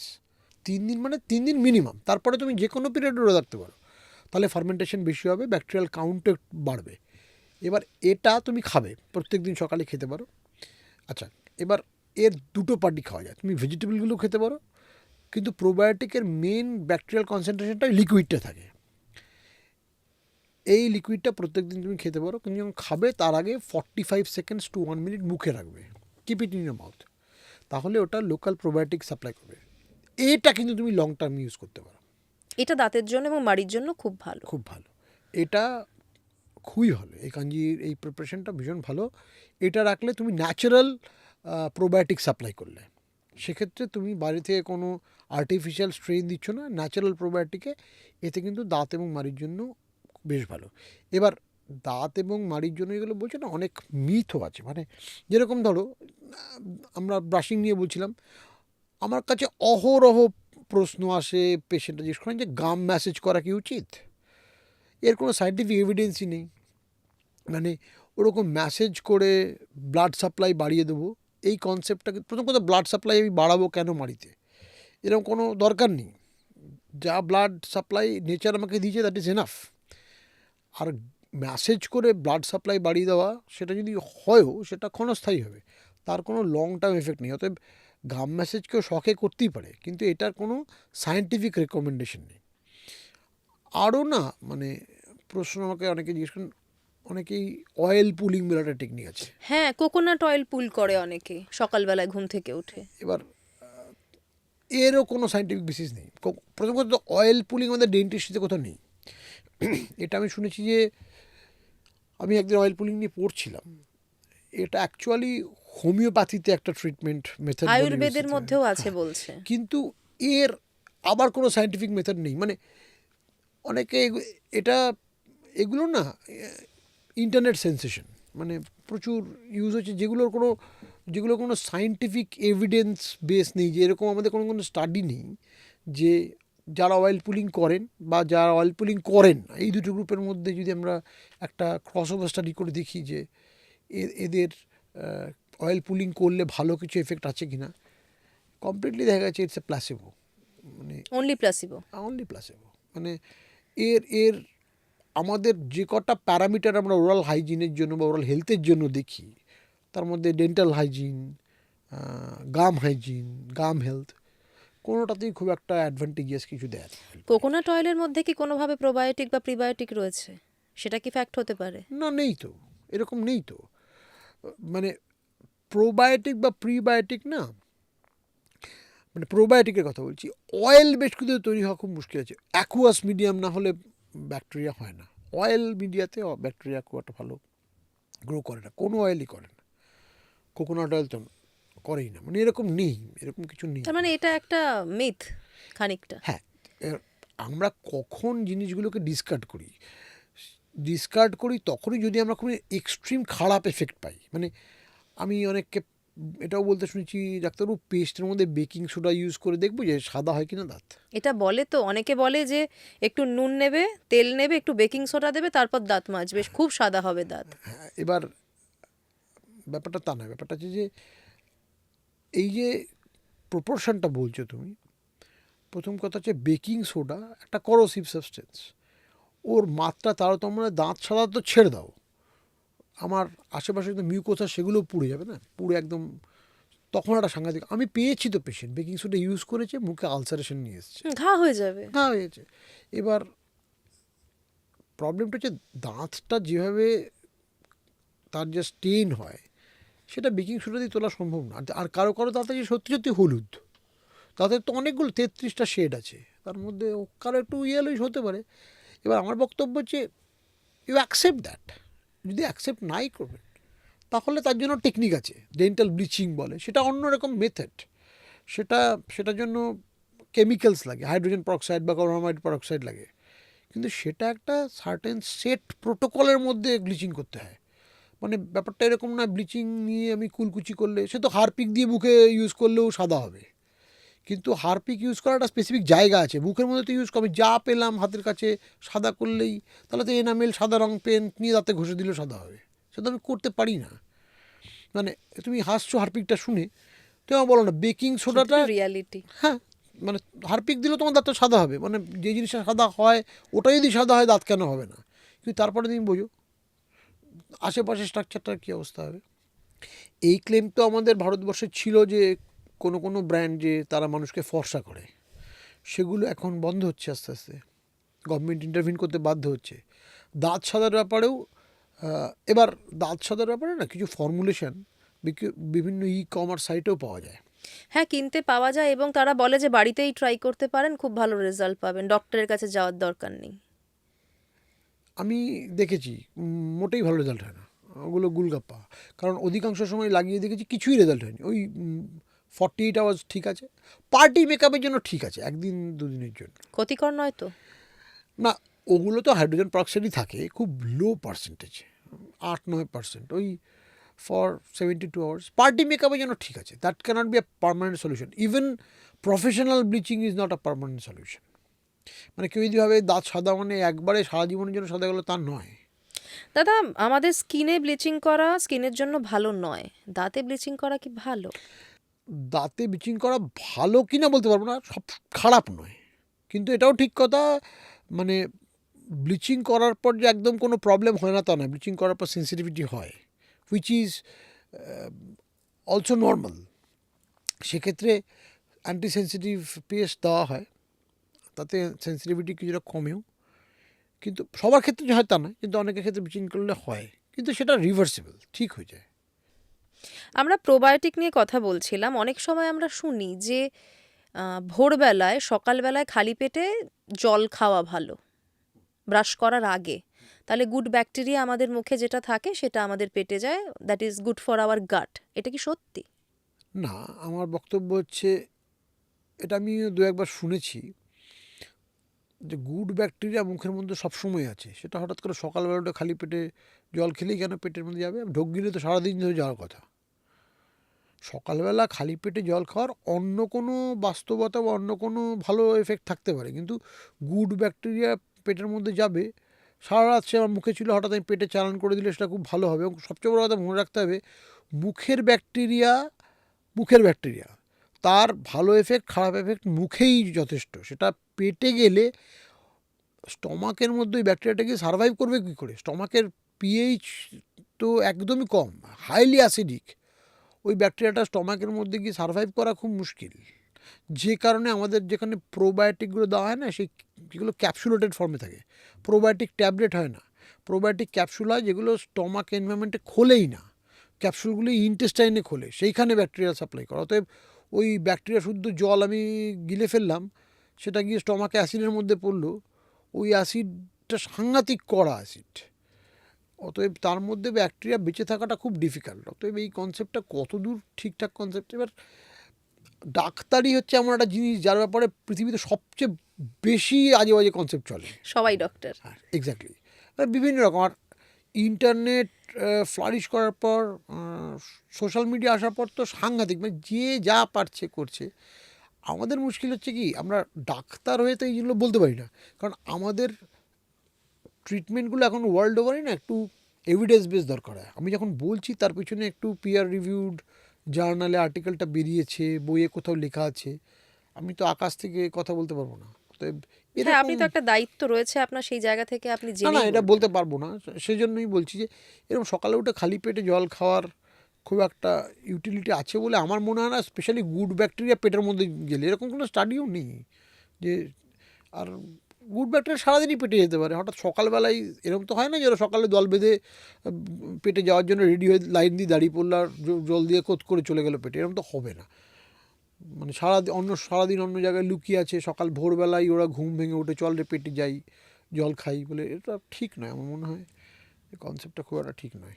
আপনি স্টমাক অ্যাসিডের কথা বললেন, যাদের ধরুন অ্যাসিড রিফ্লাক্স হয় তাদের দাঁত খারাপ হতে পারে। হ্যাঁ পারে, তবে কি আমাদের দেশে জিআরডি বা গ্যাস্ট্রোএসোফেজিয়াল রিফ্লাক্স ডিসঅর্ডারটা কম্পারেটিভলি কম। প্লাস আরও ডিসঅর্ডার আছে, বুলিমিয়া নার্ভাসা বলে একটা ডিসঅর্ডার আছে, এটা কম্পারেটিভলি একটু কম। সেক্ষেত্রে যেটা হয় যে একটা অসুখ আছে, সেই অসুখটা বায়োকরোশন বলে, আগে ইরোশন বলতে এখন বায়োকরোশন বলে, এটা হতে পারে।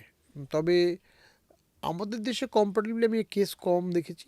আমেরিকাতে ইউরোপে এই ডিজিজটা বেশ বেশি, যে গ্যাস্ট্রোএসোফেজিয়াল রিফ্লাক্স হয়ে মুখের মধ্যে পিএইচ ড্রপ করেছে এবং দাঁতের ভেতর দিকটা লিঙ্গুয়াল সারফেসটা এটা ক্ষয়ে গেছে। এটা এটা এই অসুখগুলোকে বলে ওয়েস্টিং ডিজিজ বা ইনসিসিএল বলে, নন কেরিয়াস সার্ভাইকাল লিশন। এটা কমন, তবে ইন্ডিয়াতে কম্পারেটিভলি কম। আসলে ইন্ডিয়ায় তো খাওয়া দাওয়া এখন আস্তে আস্তে বদলাচ্ছে।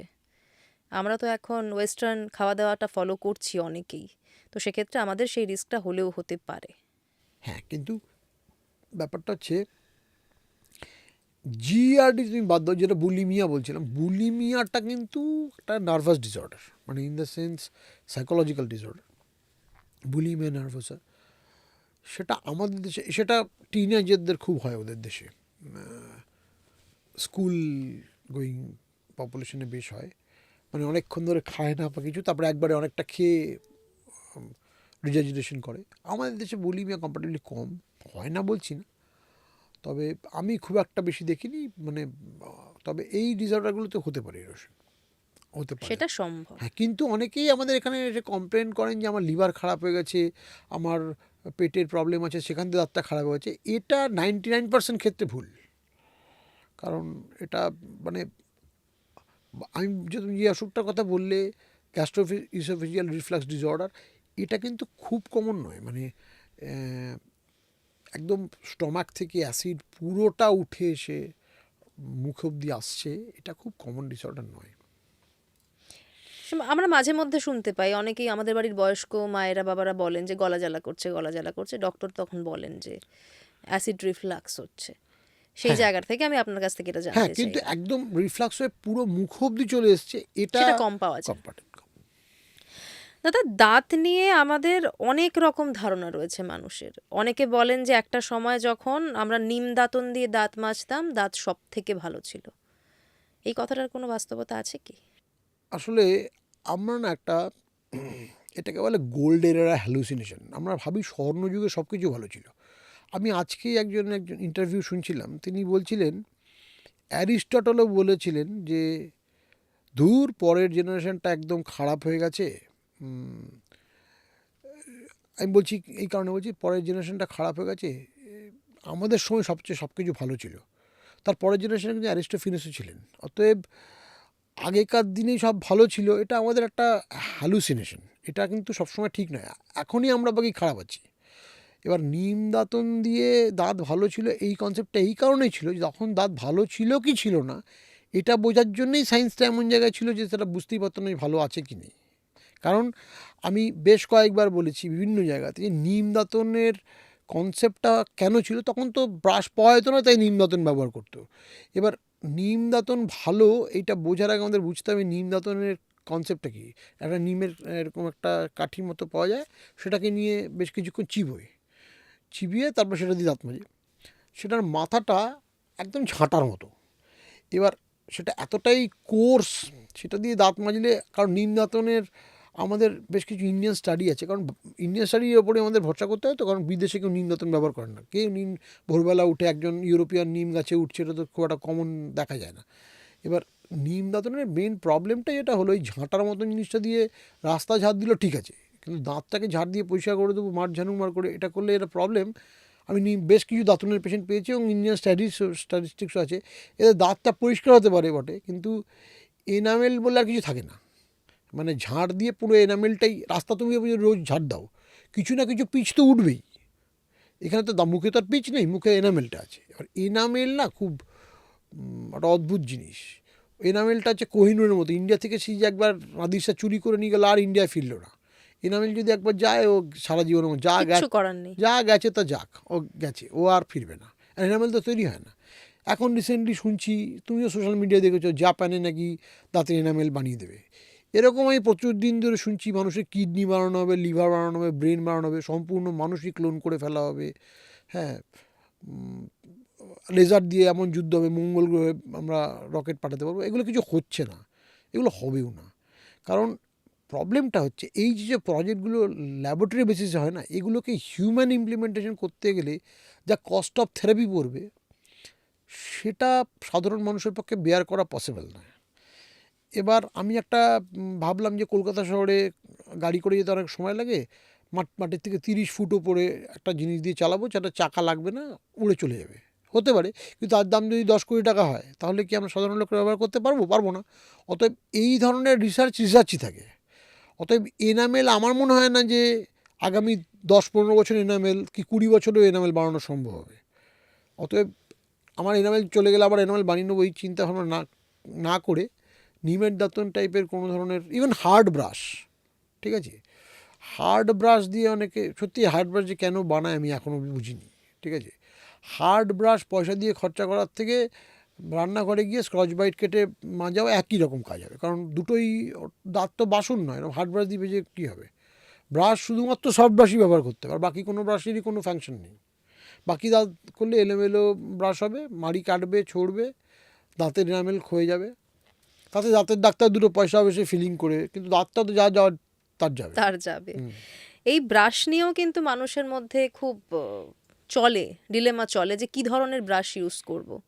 অনেক সময় আমরা অনেক রকম বিজ্ঞাপন দেখি এবং অনেক ডাক্তারবাবুরাও আছেন, তারা বিভিন্ন রকমের ব্রাশ সাজেস্ট করেন। আপনি কি বলবেন, ঠিক কি রকমের ব্রাশ আমাদের ইউজ করা উচিত? না, বললাম তো গাইডলাইন একটাই, সফট ব্রাশ ইউজ করতে হবে, দ্যাটস ইট, আর কিচ্ছু নেই, কোনো গাইডলাইন নেই। মানে এর জন্য এই ব্র্যান্ড হতে হবে বা এই রকম মেডিকেটেড ব্রাশ হতে হবে এমন নয়। মেডিকেটেড ব্রাশ তুমি জানি না সেটা কি। এবার ইন্ডিকেটর ব্রাশ বলে একটা ব্রাশ আছে, সেগুলো ইন্ডিয়াতে পাওয়া যাচ্ছে এখনও। সেটা হচ্ছে যে ব্রাশটার কিছু ব্রিসেল, পুরোটা একটা কালার, ইউজুয়ালি ব্লু কালার হয়। ও বলে দেয় ব্রাশটা কখন ডিসকার্ড করতে হবে, কারণ এটা খুব ইম্পর্টেন্ট, ব্রাশটা কখন আমি চেঞ্জ করব। আমার কাছে বেশ কিছু পেশেন্টকে বলি আপনি ব্রাশ নিয়ে আসবেন, ব্রাশিং দেখাবো, তারা বলে নতুন ব্রাশ কিনে নিয়ে আসবো? আমি বলি, না না না, পুরোটাই নিয়ে আসুন। সে বলে না থাকুক না, নতুন নিয়ে আসবো। আমি বলি, না না, পুরোটাই নিয়ে আসুন বলি। তারপর যখন সে আনে তখন বুঝি কেন সে পুরো পুরো ঝাঁটার মতন ছড়িয়ে গেছে। পুরো মনে হয় মোরগের মাথা কেটে ঝুঁটি লাগিয়ে দিচ্ছে, এইরকম ব্রাশ নিয়ে আসে। অতএব আমি বুঝতে পারি যে আমি বলি, সে কি এর ব্রাশটা এরকম হলো কেন, ব্রাশ দিয়ে মারপিট করেছেন? না না, আমি তো খুব আস্তে আস্তে মাজি। আমি বলি, ভগবান, আস্তে আস্তে মাজলে এই রেজাল্ট, জোরে মাজলে না জানি কী হতো। তো সেটাই হচ্ছে ব্যাপার। ব্রাশটা কখন চেঞ্জ করব সেটা একটা ইম্পর্ট্যান্ট, আর ব্রাশটা সফট কিনা এটা ইম্পর্ট্যান্ট। মানে তার মানে কোনো মেডিকেটেড ব্রাশ যদি কেউ বলেন যে ইউজ করলে ভালো হবে, এরকম কোনো ব্যাপার নেই। এরকম ব্যাপার হয়তো আছে, কিন্তু মেডিকেটেড ব্রাশটাই তো নেই, তাহলে কি ব্যবহার করব? মেডিকেটেড কোনো ব্রাশ হয় না। বলেন কি? আমাকে একজন ডাক্তারবাবু সাজেস্ট করেছিলেন। মানে কোথায়, ভারতবর্ষে? হ্যাঁ। এরকম কিছু হয় না, মেডিকেটেড কোনো ব্রাশ হয় না। এবার তুমি সকালবেলা উঠে কোনো একটা মানে সেই তারাপদা রায়ের গল্পের মতন মদকে হঠাৎ করে সামনে থেকে বললে মদের বোতলকে আজ থেকে তোমাকে আমি অমৃত বলিলাম, সেরকম হলে মুশকিল। তুমি সকালে এক গ্লাস জলে নিয়ে চুবি বললে এটাই মেডিকেটেড ব্রাশ, তাহলে আলাদা কথা।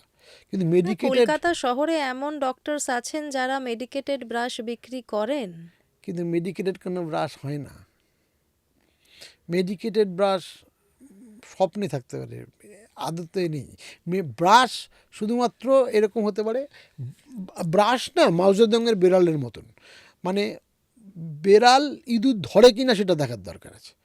ও বেড়ালের রং সাদা না কালো, না বেড়ালের গায়ে ছোপ ছোপ আছে, বেড়ালের কান বেটে গোল, এগুলো কিচ্ছু দেখার দরকার নেই। ব্রাশটা সফট কিনা শুধু দেখার দরকার, আর কিচ্ছু দেখার দরকার নেই। ব্রিসলটা সফট কিনা, আর ব্রাশটা মোটামুটি একটা স্ট্যান্ডার্ড স্পেসিফিকেশান যেগুলো আছে সেরকম হলে চলবে। এইবার অন দ্য কন্ট্রারি যেটা আমি বলবো সেটা হচ্ছে, অনেকে মেডিকেটেড ব্রাশ তো হয় না, কিন্তু একটা জিনিস হয় যেটা এখন অনেকে শিফট করছেন, এটা আমরা অনেকেই লিখছি, সেটা হচ্ছে পাওয়ার ব্রাশ। পাওয়ার ব্রাশটা অসুবিধাটা হলো দামটা একটু বেশি, আর যেহেতু সব জায়গায় পাওয়া যায় না, জেনারেলি ই কমার্স সাইট বা ওষুধের দোকানে পাওয়া যায়, বা এখন শপিং মল টলেও পাওয়া যাচ্ছে। পাওয়ার ব্রাশের সুবিধাটা হচ্ছে তোমাকে ব্রাশিং স্ট্রোকটা জেনারেটই করতে হবে না। তুমি ভিতরে ব্যাটারি দেওয়া আছে, তুমি সুইচটা শুধু টিপবে ও নিজের থেকে ব্রাশ করে ছেড়ে হ্যাঁ দেবে। হ্যাঁ, মানে সেটা তো পাওয়া যাচ্ছেই। হ্যাঁ, সেটা বরং বেটার ভ্যারাইটি। অরিজিনালি ওটা তৈরি হয়েছিল যারা ধরো নার্সিং কেয়ার দরকার বা সাইকোলজিক্যালি চ্যালেঞ্জড এরকম লোকেদের জন্য, কিন্তু এখন রেগুলার পেশেন্ট যারা রুটিন পেশেন্ট ধরে ইউজ করা হচ্ছে, and that is being used very effectively, খুব ভালো রেজাল্ট। ওর হেডও পাওয়া যাচ্ছে এখন, ব্রাশ চেঞ্জ করার দরকার নেই, হেডটা চেঞ্জ করলেই চলবে। ব্যাটারিটা যখন শেষ হয়ে যায় ব্যাটারি চেঞ্জ করতে হবে। মানে সেটাতে লাভই হয়, তাতে কোনো ক্ষতির ব্যাপার না নেই। না, ওটা খুব ভালো। কিন্তু হ্যাঁ, আমি বলবো পাওয়ার ব্রাশ বা এমনি ব্রাশের যেমনি কথা হচ্ছিল, টেকনিকটা খুব ইম্পর্টেন্ট। তুমি কী টেকনিক ইউজ করছো? বাচ্চাদের জন্য একটা আলাদা টেকনিক, রোলস বা ফোনস বলে একটা টেকনিক আছে, আর বড়দের জন্য যে টেকনিকটা ইউজ হয় সেটার নাম হচ্ছে মডিফাইড বাস। এবার মডিফাইড বাস টেকনিকটা সবাই ইউজ করতে পারে, সবার জন্য এক্সেপ্ট দুটো একটা গ্রুপ, যাদের খুব রিসিশন আছে, মানে মাড়ি নেমে গেছে, এদের জন্য মডিফাইড স্ট্রিনমেন্ট বলে একটা টেকনিক আছে। আর যাদের সবে মাড়ির সার্জারি হয়েছে তাদের টেকনিক তো আমরা দেখিয়ে দিই, চার্টার্স বলে একটা টেকনিক আছে। এছাড়া সবাই মডিফাইড বাস ইউজ করতে পারে, খুব ইজি টেকনিক। তবে মাস্টার করাটা যে খুব ইজি আমি সবসময় বলবো না, কিন্তু যদি পাওয়ার ব্রাশ ইউজ করো তাহলে খুব ইজি। জাস্ট 45 ডিগ্রি অ্যাঙ্গেল করে ইউটিউবে যে কেউ দেখে নিতে পারে, প্রচুর মানে এই ভিডিও আছে। ভিডিওটা আমি আপনার কাছ থেকে নিয়ে নেব। হ্যাঁ, মডিফাইড বাস, ঠিক আছে। এই টেকনিকটা অ্যানিমেটেড ভিডিও প্রচুর ইউটিউবে অ্যাভেলেবেল। একটু 45 ডিগ্রি অ্যাঙ্গেলে করে। পাওয়ার ব্রাশের সুবিধাটা হলো এই স্ট্রোকটা জেনারেট করতে না, শুধু সুইচটা টিপলে ওটা অটোমেটিক হয়ে যাবে। অটোমেটিক হয়ে যায়, ঠিক আছে। আর বাচ্চাদের জন্য যেটা বলছেন সেটাকে রোলস বলে একটা টেকনিক আছে, আর একটা টেকনিক আছে ফোনস, একই রকম ঘুরিয়ে ঘুরিয়ে ব্রাশ করা, এই টেকনিকটা ইউজ করে। পাওয়ার ব্রাশের সুবিধাটা কি? পাওয়ার ব্রাশের সুবিধাটা হচ্ছে যে স্ট্রোকটা দিতে হয় না, শুধু 45 ডিগ্রি অ্যাঙ্গেলে অ্যাডাপ্টেশনটা করলেই হবে, তারপরে সুইচ টিপলে নিজে থেকে নিজে থেকে হয়ে যাবে। দাদা, আপনার নিজস্ব একটা সংস্থা রয়েছে ওদন্তরা, সেখানে ঠিক কি কি ফেসিলিটি পাবো আমরা গেলে? ওডোনটোরাতে মোটামুটি সব ফেসিলিটি পাওয়া যায়, কিন্তু ওডোনটোরার কনসেপ্টটা হচ্ছে, ওডোনটোরা একটা 3 টায়ার ক্লিনিক। এই কনসেপ্টটা আমাদের দেশে খুব একটা ইউজ হয়েছে তা নয়, এটা একটু কম্পারেটিভলি আমেরিকান কনসেপ্ট। একটা আউটডোর আছে।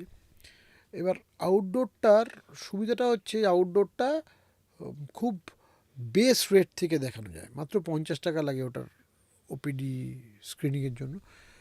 মেইন আইডিয়া ছিল যে প্রচুর লোক শুধু স্ক্রিনিংয়ের জন্যও ডাক্তারের কাছে যান না, কারণ ফিজ ইজ হাই। ভীষণ হাই এখন ফিস। তো সেই জন্য ওটা অ্যাটলিস্ট স্ক্রিনিং করানো যায়, তখন মুখে কিছু আছে কি না, এবং ওটার যে রেট, বেসিক রেট, সেই রেটগুলোও খুব বেশ বাজারের রেটগুলোর থেকে কম। তারপর একটা সেগমেন্ট আছে, সেটা গ্যালাক্সি, সেটার রেটটা একটু বেশি।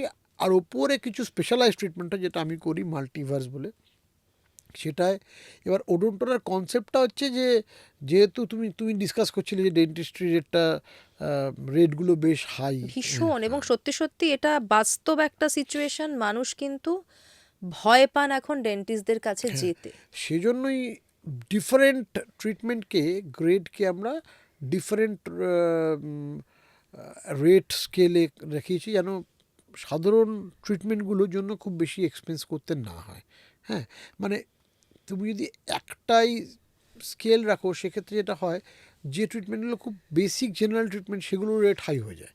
সেটা যেন না হয়, তার জন্য ওডোন্টোরাতে একটা 3 টায়ার সিস্টেম করা আছে। আর সুবিধাটা হচ্ছে, যেহেতু আন্ডার ওয়ান রুফ, এটা বেলেঘাটাতে, যেহেতু আন্ডার ওয়ান রুফ, সুবিধাটা হচ্ছে আমাদের অন্য জিনিসগুলোতে খুব একটা কম্প্রোমাইজ হয়, মানে স্টেরিলাইজেশন, যেটা খুব প্রবলেম। যে আমাদের ক্ষেত্রে দেখা গেছে, যেগুলো লো কস্ট ক্লিনিক, তাদের স্টেরিলাইজেশন মেনটেন করা ডিফিকাল্ট, হাইজিন মেনটেন করা ডিফিকাল্ট। কিন্তু যেহেতু এটা একই সেগমেন্টের মধ্যে সবগুলো আছে, সেই জন্য স্টেরিলাইজেশন এবং হাইজিন খুব একটা ডিফিকাল্ট হয় না। সেই জন্যই মেনটেন করা আছে ওডোন্টোরার।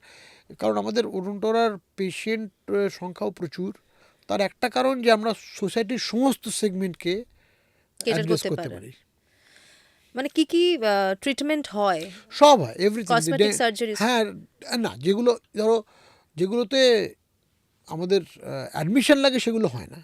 কারণ ওখানে যা হয় আউট পেশেন্ট ডিপার্টমেন্টের মতন, বাকি সমস্ত ট্রিটমেন্ট হয়। অর্থোডন্টিক্স, স্পেশালাইজড ট্রিটমেন্ট, অর্থোডন্টিক্স থেকে শুরু করে ইমপ্লান্টস থেকে শুরু করে basic hygiene procedure, cleaning, scaling থেকে শুরু করে অল গাম ট্রিটমেন্টস, কমপ্লেক্স সার্জারিজ, সব হয়। এভরিথিং যেগুলো আউটডোর বা ডে কেয়ার ফেসিলিটিতে করা পসিবল, সমস্ত ট্রিটমেন্ট হয়। আপনি ইমপ্ল্যান্টসের কথা বললেন, এই বিষয়ে একটু জানতে চাইবো, কেননা এখন এই ইমপ্ল্যান্টস অনেকেই করাচ্ছেন, এবং এই ইমপ্ল্যান্টসের খরচ নিয়েও মানুষের মধ্যে কিন্তু একটা ভাবনা রয়েছে যে কতটা খরচ হতে পারে এবং কোয়ালিটি কীরকম হবে। আমি তোমাকে বলছি, ব্যাপারটা হচ্ছে যে ইমপ্লান্টস কিন্তু শুধুমাত্র ব্র্যান্ড স্পেসিফিক নয়, যে ব্র্যান্ড হলেই দাম বেশি হবে। ব্র্যান্ডটা তো একটা ফ্যাক্টর, এছাড়াও ফ্যাক্টর হচ্ছে যে সাইডটাতে কোনো এক্সট্রা হাড়ের মধ্যে যেখানে দিচ্ছি, সেটা অ্যাডিকুয়েট বোন আছে কি না, বা শুধুমাত্র ইমপ্লান্টটা করে দিলেই হবে নাকি বোন দিতে হবে। সেক্ষেত্রে বোন যদি অ্যাড করতে হয়, তার অ্যাডেড কস্ট আছে, কারণ বোন গ্রাফটগুলো বেশ এক্সপেন্সিভ। অতএব ইমপ্লান্টের কস্ট অফ থেরাপি কিন্তু এখন একটা মোটামুটি বেস লেভেলে চলে এসেছে। এর থেকে আর কস্ট অফ থেরাপি খুব একটা কমানো পসিবল হবে না, কারণ ইমপ্লান্টের প্রাইস এখন যে জায়গায় আছে, মানে আমি বলছি ফর দ্য ডক্টরস, যে সেটা প্রায় রক বটম।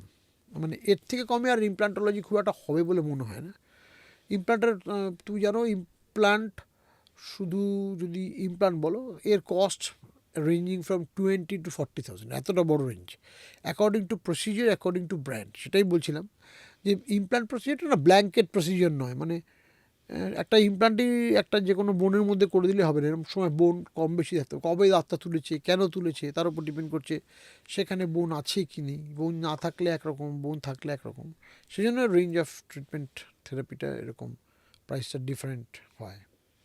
মানে সব রকম উপায়ই আছে, এবং হ্যাঁ। এক একজনের জন্য কোনটা প্রযোজ্য সেটা আপনাদের কাছে Correct. গেলে আপনারা বলে দেবেন। কারেক্ট, একদম। আমাদের মধ্যবিত্ত মানুষদের মধ্যে না একটা চিন্তা ভাবনা রয়েছে যে দাঁতে ব্যথা হচ্ছে, খুব ব্যথা হচ্ছে, দাঁতটা তুলে ফেলি। আজও কিন্তু আছে, সবার মধ্যে থেকে এখনো যায়নি। অল্টারনেটিভ যে ট্রিটমেন্টগুলো হয়, সেগুলো নিয়ে আপনার কাছ থেকে একটু জানতে চাইব। না, অল্টারনেটিভ ট্রিটমেন্ট, দেখো, তুলে ফেলি কনসেপ্টটা হচ্ছে যে, যেহেতু আগে খুব একটা অল্টারনেটিভ ট্রিটমেন্ট ছিলই না, সেজন্য তুলে ফেলার কনসেপ্টটা ছিল। এবার আগে দাঁতে গর্ত হয়ে বা ক্যাভিটি হয়ে গেলে যদি টুথ স্ট্রাকচার থাকতো, তবুও তুলে ফেলা হতো, কারণ তখন রুট ক্যানাল ট্রিটমেন্ট অত পপুলার হয়নি। আগে দাঁত নড়ে গেলেই তুলে ফেলা হতো, এখন আমি নড়ে গেলে তো স্প্লিন্টিং করে প্রচুর দাঁত রাখি, প্রচুর দাঁত, মানে আমার কাছে এই কাজ করাতেই সারা স্টেট থেকে, সারা ওয়েস্ট বেঙ্গল থেকে লোকে আসেন যে নড়ে গেলে দাঁত আগে অধিকাংশ সময় বলতো তুলে ফেলা হবে। আমি অনেক কেস করেছি যেগুলো এক্সট্রিম মোবিলিটি, সেগুলোতেও রাখতে পারি। আমি বলছি না 100% কেসেই রাখতে পারবো, তবে মোটামুটি 75-80% কেসে রাখতে পারি। অতএব এই দুটোই তো মেন সিচুয়েশন ছিল। দাঁত গর্ত হয়ে গেছে, মানে ক্যাভিটি হয়ে কেরিস হয়ে এতটাই ট্রু স্ট্রাকচার চলে গেছে, সেটা রাখা যাবে না। আর দাঁত নড়ে গেছে, দুটো ক্ষেত্রে এখন দাঁত রাখার পসিবিলিটিস এবং পার্সেন্টেজ আগের থেকে অনেক বেশি হয়ে গেছে, অনেক বেটার। ন্যাচারালি পেশেন্টরা আসছেন, অ্যাওয়ারনেসও বেড়েছে। আমার কাছে প্রত্যেক দিন পেশেন্ট আসেন যারা এসে বলেন আমার দাঁত নড়ে গেছে, দাঁত ফিক্স করে দিন। কারণ তারা জানে যে আমি দাঁত নড়ে গেলে, আমাকে কেন একটা পডকাস্ট একজন বলেছে আপনি তো নড়া দাঁতের ডাক্তার হয়ে গেছেন, ঠিক আছে। তো যাই হোক, তো এইগুলো তো আগে 5 থেকে 15-20 বছর আগেও তুলে ফেলতে হতো। এটা খুব খরচ সাপেক্ষ কি? না, খুব খারাপ চাপ না, মানে ইউজুয়ালি দাঁত না, একটা দাঁত নড়ে গেছে এরকম সিচুয়েশন পাওয়া যায় না। আমি দেখেছি মোটামুটি নড়লে আশেপাশে 2-3টে দাঁত, 4টে দাঁত নড়ে। তো খুব খরচ সাপেক্ষ নয়, কিন্তু জিনিসগুলো যায় অনেক দিন না। এখন আমরা মোবিলিটি ফিক্সেশন করছি, একটা থেরাপি 8 বছর 10 বছর যায়।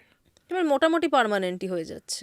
8-10 বছরের তো মোটামুটি যথেষ্ট সময়, এবং তারপরেও রিস্প্রিন্ট করা যায়, আবার রিপিট করা যায়।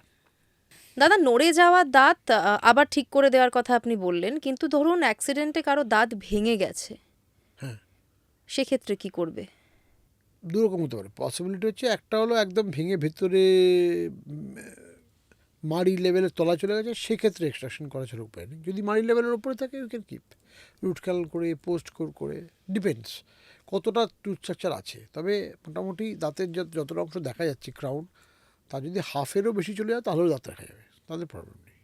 মানে সেক্ষেত্রে তুলে ফেলার কোনো না কারণ না না, নেই? একদমই না। এই আজকালকার, যদি না ভিতরে কোনো ফ্র্যাকচার থাকে, যে রুটের ভিতরে ফ্র্যাকচার হয়ে গেছে, সেক্ষেত্রে তুলে ফেলতে হবে। সেটা তো এক্সরে করলেই দেখা যাবে। সে ইউজুয়ালি তাই। অনেক সময় ভীষণ মাইক্রো ক্র্যাক আছে, তাহলে সেক্ষেত্রে হয়তো দেখা যাবে না, আদারওয়াইজ দেখা যাবে। তবে মোটামুটি অ্যাক্সিডেন্টে ফ্র্যাকচার হলে দেখাই যায়। না, এবার যদি এরকম হয় যে দাঁতটা অ্যাক্সিডেন্টে চোট আঘাত লেগে পুরো দাঁতটাই খুলে পড়ে গেছে, সেক্ষেত্রেও রাখা যায়। তাহলে দাঁতটা উইদিন 24 আওয়ার্স বলে, 12 ঘন্টার মধ্যে আনতে পারলে খুব ভালো হয়। কিন্তু নিয়মটা কি, যেখানে পড়ে গেল তুলে কোনো ঘষাঘষি করা যাবে না, জাস্ট রানিং ট্যাপ ওয়াটারে পরিষ্কার করে ঠান্ডা দুধের মধ্যে রাখতে হবে। দুধের মধ্যে? ঠান্ডা মিল্কের মধ্যে ওভারনাইট ফ্রিজে রেখে দিয়ে নিয়ে আসলে সে দাঁতটা জুড়ে ধরার পসিবিলিটি থাকে। জুড়ে যায়? হ্যাঁ, তুলে ভিতরে দিয়ে আরসিডি করে স্প্লিন্ট করে দিলে লং রানে থাকতে পারে। মানে এটা আপনি করেছেন নিজেও? আমি নিজে করেছি। মানে এটা আমি যুগান্তকারী কিছু করেছি এরকম নয়, এটা রেকমেন্ডেড প্রসেস। কারণ যে মিডিয়ায় রাখতে হবে সেটা আমাদের এখানে পাওয়া যায় না। হ্যাংস ব্যালেন্স সলিউশন বলে, HBSS, কিন্তু সেটা ইন্ডিয়াতে পাওয়া যায় না খুব একটা। ওই জন্য আমরা বলি ঠান্ডা দুধে রাখতে। না, এটা কিন্তু ভীষণ ভালো একটা ব্যাপার। হ্যাঁ, কারো একটা দাঁত যদি পুরোটা উপড়ে যায়, বিশেষ করে বাচ্চাদের ক্ষেত্রে অনেক সময় হয়, হয়তো খেলতে গিয়ে পড়ে গিয়ে দাঁতটা উপড়েই গেল, হ্যাঁ তো সেক্ষেত্রে সেই দাঁতটা আবার বসিয়েও দেওয়া যায়। হ্যাঁ, কিন্তু 12 ঘন্টার মধ্যে হলে ভালো হয়। 24 আওয়ার্স বইয়ে বলা আছে 24 ঘন্টা, 12 আওয়ার্স হলে ভালো হয়, বেটার হয়। ওকে, এটা ভালো প্রসেস। যাদের ধরুন আঁকা বাঁকা দাঁত রয়েছে, আগে আমরা দেখতাম যে একদম ব্রেস পরে রয়েছেন তারা, এখন তো নতুন অনেক কিছু বেরিয়েছে, ইজি প্রসেস। নতুন বলতে অ্যালাইনার বেরিয়েছে। অ্যালাইনারের সুবিধাটা হচ্ছে যে অ্যালাইনার ট্রিটমেন্টটা রিমুভেবল। পেশেন্ট যদি মাঝখানে মনে করে কিছুদিন ডিসকন্টিনিউ করবো, 10 দিন 15 দিন পড়বো না, পড়তে পারে। আর অ্যালাইনারের আরেকটা সুবিধা হচ্ছে পার্মানেন্টলি ব্রেসের মতো লেগে থাকে না, ক্লিনিং ইজি। লফ সাইড হচ্ছে যে এক্সপেন্সিভ, অনেক এক্সপেন্সিভ। সেকেন্ড হচ্ছে টাইম বেশি লাগে। থার্ড অসুবিধাটা যেটা হচ্ছে, সব কেস অ্যালাইনার দিয়ে করা যায় না। যায় না? না কিন্তু অনেকে তো দাবি করেন করা যায়। না, সব কেসে অ্যালাইনারের ফিনিশিং অরিজিনালের মতন, মানে ব্রেসের মতন হয় না, সব কেসে হয় না। অ্যালাইনারের মানে 100% of the orthodontic case can't be done with aligners. এবার আমি অনেক অ্যালাইনার করতে দেখেছি ব্ল্যাঙ্কেটলি সব জায়গায় ইউজ করে, কিন্তু অনেক সময় দেখেছি যে ডিজায়ার্ড রেজাল্ট না পেয়ে তখন তারা কনভেনশনাল বেসিস যেতে হয়েছে কোনো কোনো কেসে। অতএব কেস সিলেকশন ভীষণ ইম্পর্টেন্ট অ্যালাইনারের ক্ষেত্রে। শুধুমাত্র টাকা বেশি বলেই সেই কেসটা সিলেক্ট করবো সেরকম নয় ব্যাপারটা। তার মানে এটা ডক্টরের সাথে আগেই কথা বলে নেওয়া উচিত যে কোনটা আমার জন্য বেটার হবে। না না, সেটা তো ডাক্তার নিজে বলবেন যে আপনার কাছে এই অপশানটা আছে বা এই অপশানটা নেই। যে অ্যালাইনার, অনেক সব পেশেন্ট এসে বলেন যে আমি অ্যালাইনার করতে চাই, ডাক্তারের এটা মোরাল রেসপন্সিবিলিটি যে সে দেখে বলে দেবে যে না এই কেসটা অ্যালাইনার করা যাবে কি যাবে না। হতে পারে অ্যালাইনার করা যাবেই না, যাবে না, সেক্ষেত্রে বলে দিতে হবে পেশেন্টকে। সবসময় পেশেন্ট চাইলেই সেটা সায়েন্টিফিক্যালি পসিবল না হলে কী করা করা যাবে। তার মানে এই রেসপন্সিবিলিটিটা ডক্টরদের নিতে হবে। নিশ্চয়ই, সে তো বটেই। একটা ট্রিটমেন্ট প্রসিডিওর সেটা সায়েন্টিফিক্যালি কতটা applicable in that particular case সেটা তো ডাক্তারকেই বলতে হবে, এবং একজন এথিক্যাল ডাক্তার সেটা করবেন, সেটাই এক্সপেক্টেড। সত্যি এটা তো এক্সপেক্টেড, সবসময় হয় না বলেই আমরা প্রশ্নটা করে ফেলছি আর কি, আনফর্চুনেট। না, তবে আপনার সাথে কথা বলে আমার যেটা মনে হলো যে আপনার কাছে গেলে সত্যিটা পাওয়া যাবে, অনেস্টিটা পাওয়া যাবে, তাই তো? না, ডিসঅনেস্ট হয়ে না মানে খুব একটা লাভ নেই। এই কারণে লাভ নেই যে আহ, আমি, মুশকিলটা হচ্ছে যে আমি একটা তোমার সঙ্গে ধরো একটা চ্যালেঞ্জ করলাম যে আমি লাল চাদর পরে পাড়ায় বেরোবো, কিন্তু কেউ আমায় বুঝতে পারবে না লাল চাদর পরে বেরিয়েছি। আমি কি করলাম, লোডশেডিংয়ের মধ্যে বেরোলাম, কিন্তু যে কোনো সময় কারেন্টটা যদি জ্বলে ওঠে আমার লাল চাদরটা কিন্তু ধরা পড়বে। মানে ব্যাপারটা হচ্ছে যে এথিক্যাল প্র্যাকটিসের একটা সুবিধা হচ্ছে, এথিক্যাল প্র্যাকটিস মানে ট্রু প্র্যাকটিস, সত্যির একটা অদ্ভুত সুবিধা আছে, সেটা তোমার পছন্দ হোক না হোক প্রত্যেকবার সমান। মিথ্যের অসুবিধাটা হলো প্রত্যেকবার বানিয়ে একটা গল্প বলতে হয়। যে কোনো সময় তুমি মনে রাখবে আগের বারের গল্পের সঙ্গে এবারের গল্পটা মিলতে নাও পারে, তখন তুমি ধরা পড়বে, তখন কিন্তু তুমি মুশকিলে পড়বে। সত্যি বলার সুবিধাটা তুমি আমাকে গালাগাল করতে পারো, কিন্তু সেটা সত্যিটা সত্যি, সব প্রত্যেকবার বলবো তোমার মনে পাচ্ছে হিমাদ্রি এই কথাটাই বলেছিল। চেঞ্জ হচ্ছে না। হ্যাঁ, কিন্তু মিথ্যে বলার অসুবিধা হচ্ছে প্রত্যেকবার বানাতে হবে এবং মনে রাখতে হবে সঙ্গীত এবার কী বলেছিলাম। এবার পান থেকে চুন খসে তুমি ধরে বলবে ও তার মানে তোমার এই মেডিকেটেড টুথপেস্টের মতন, মেডিকেটেড টুথব্রাশের মতন। হ্যাঁ, মানে আমার মাথায় চলছে এখন। একবার না একবার ধরা তো পড়বেই। অতএব তাতে কী হবে, তোমার সঙ্গে প্রথমে না এটা করা যাবে না, তাতে তুমি অ্যাটলিস্ট জেনে যাবে যে যাবে না। না, আমি তো এরকম জায়গায় সেকেন্ড টাইম আর যাব না, তুমি যেখান কেন, থেকে কেউ আমি যাবে না, আমি ভরসার আমি যাবো জায়গাটা না, না পাবো। আমি যাবো না, কোনো সময় যাবো না। ঠিক আছে, ধরো তুমি, আমি দোকানে মুরগির ডিম কিনতে গেছি, আমাকে মুরগির ডিম বলে নিয়ে এলাম, ভাবলাম 3 দিন বাদে অমলেট খাবে, একদিন সকালে দেখলাম ডিমটা পুরো একটা কুমিরের বাচ্চা বেরোলো। আমি বুঝবো ওটা মুরগি নয়, ওটা দিয়ে তো আমি অমলেট করে খেতে পারবো না, বাকি ডিমগুলো ইনট্যাক্ট থাকলেও কুমিরের ডিমের অমলেট খাবো, এটা কীরকম হবে? অতএব যে মুরগির ডিম দেবে তার কাছে নয় ফিরে যাবো। অতএব এথিক্যাল ইস্যুসটা তো ইম্পর্টেন্ট বটে যে কোনো ডাক্তারিতে। তার হয়তো প্রবলেম হচ্ছে কমার্শিয়াল ভ্যালুটা কম থাকতে পারে, থাকবে থাকবে, তাতে কিছু যায় আসে না। Practice should be always ethical, যারা কম হোক বেশি হোক। কারণ এথিক্যাল জিনিসটা শুধু সায়েন্টিফিক জিনিসকে ফলো করেই আসে, সায়েন্সের বাইরে আমরা দিতে পারি কিন্তু দেওয়া উচিত নয়। একদম, খুব ভালো লাগলো দাদা, খুব ভালো থাকবেন, অনেক কিছু জানতে পারলাম। Thank you so much. Thank you.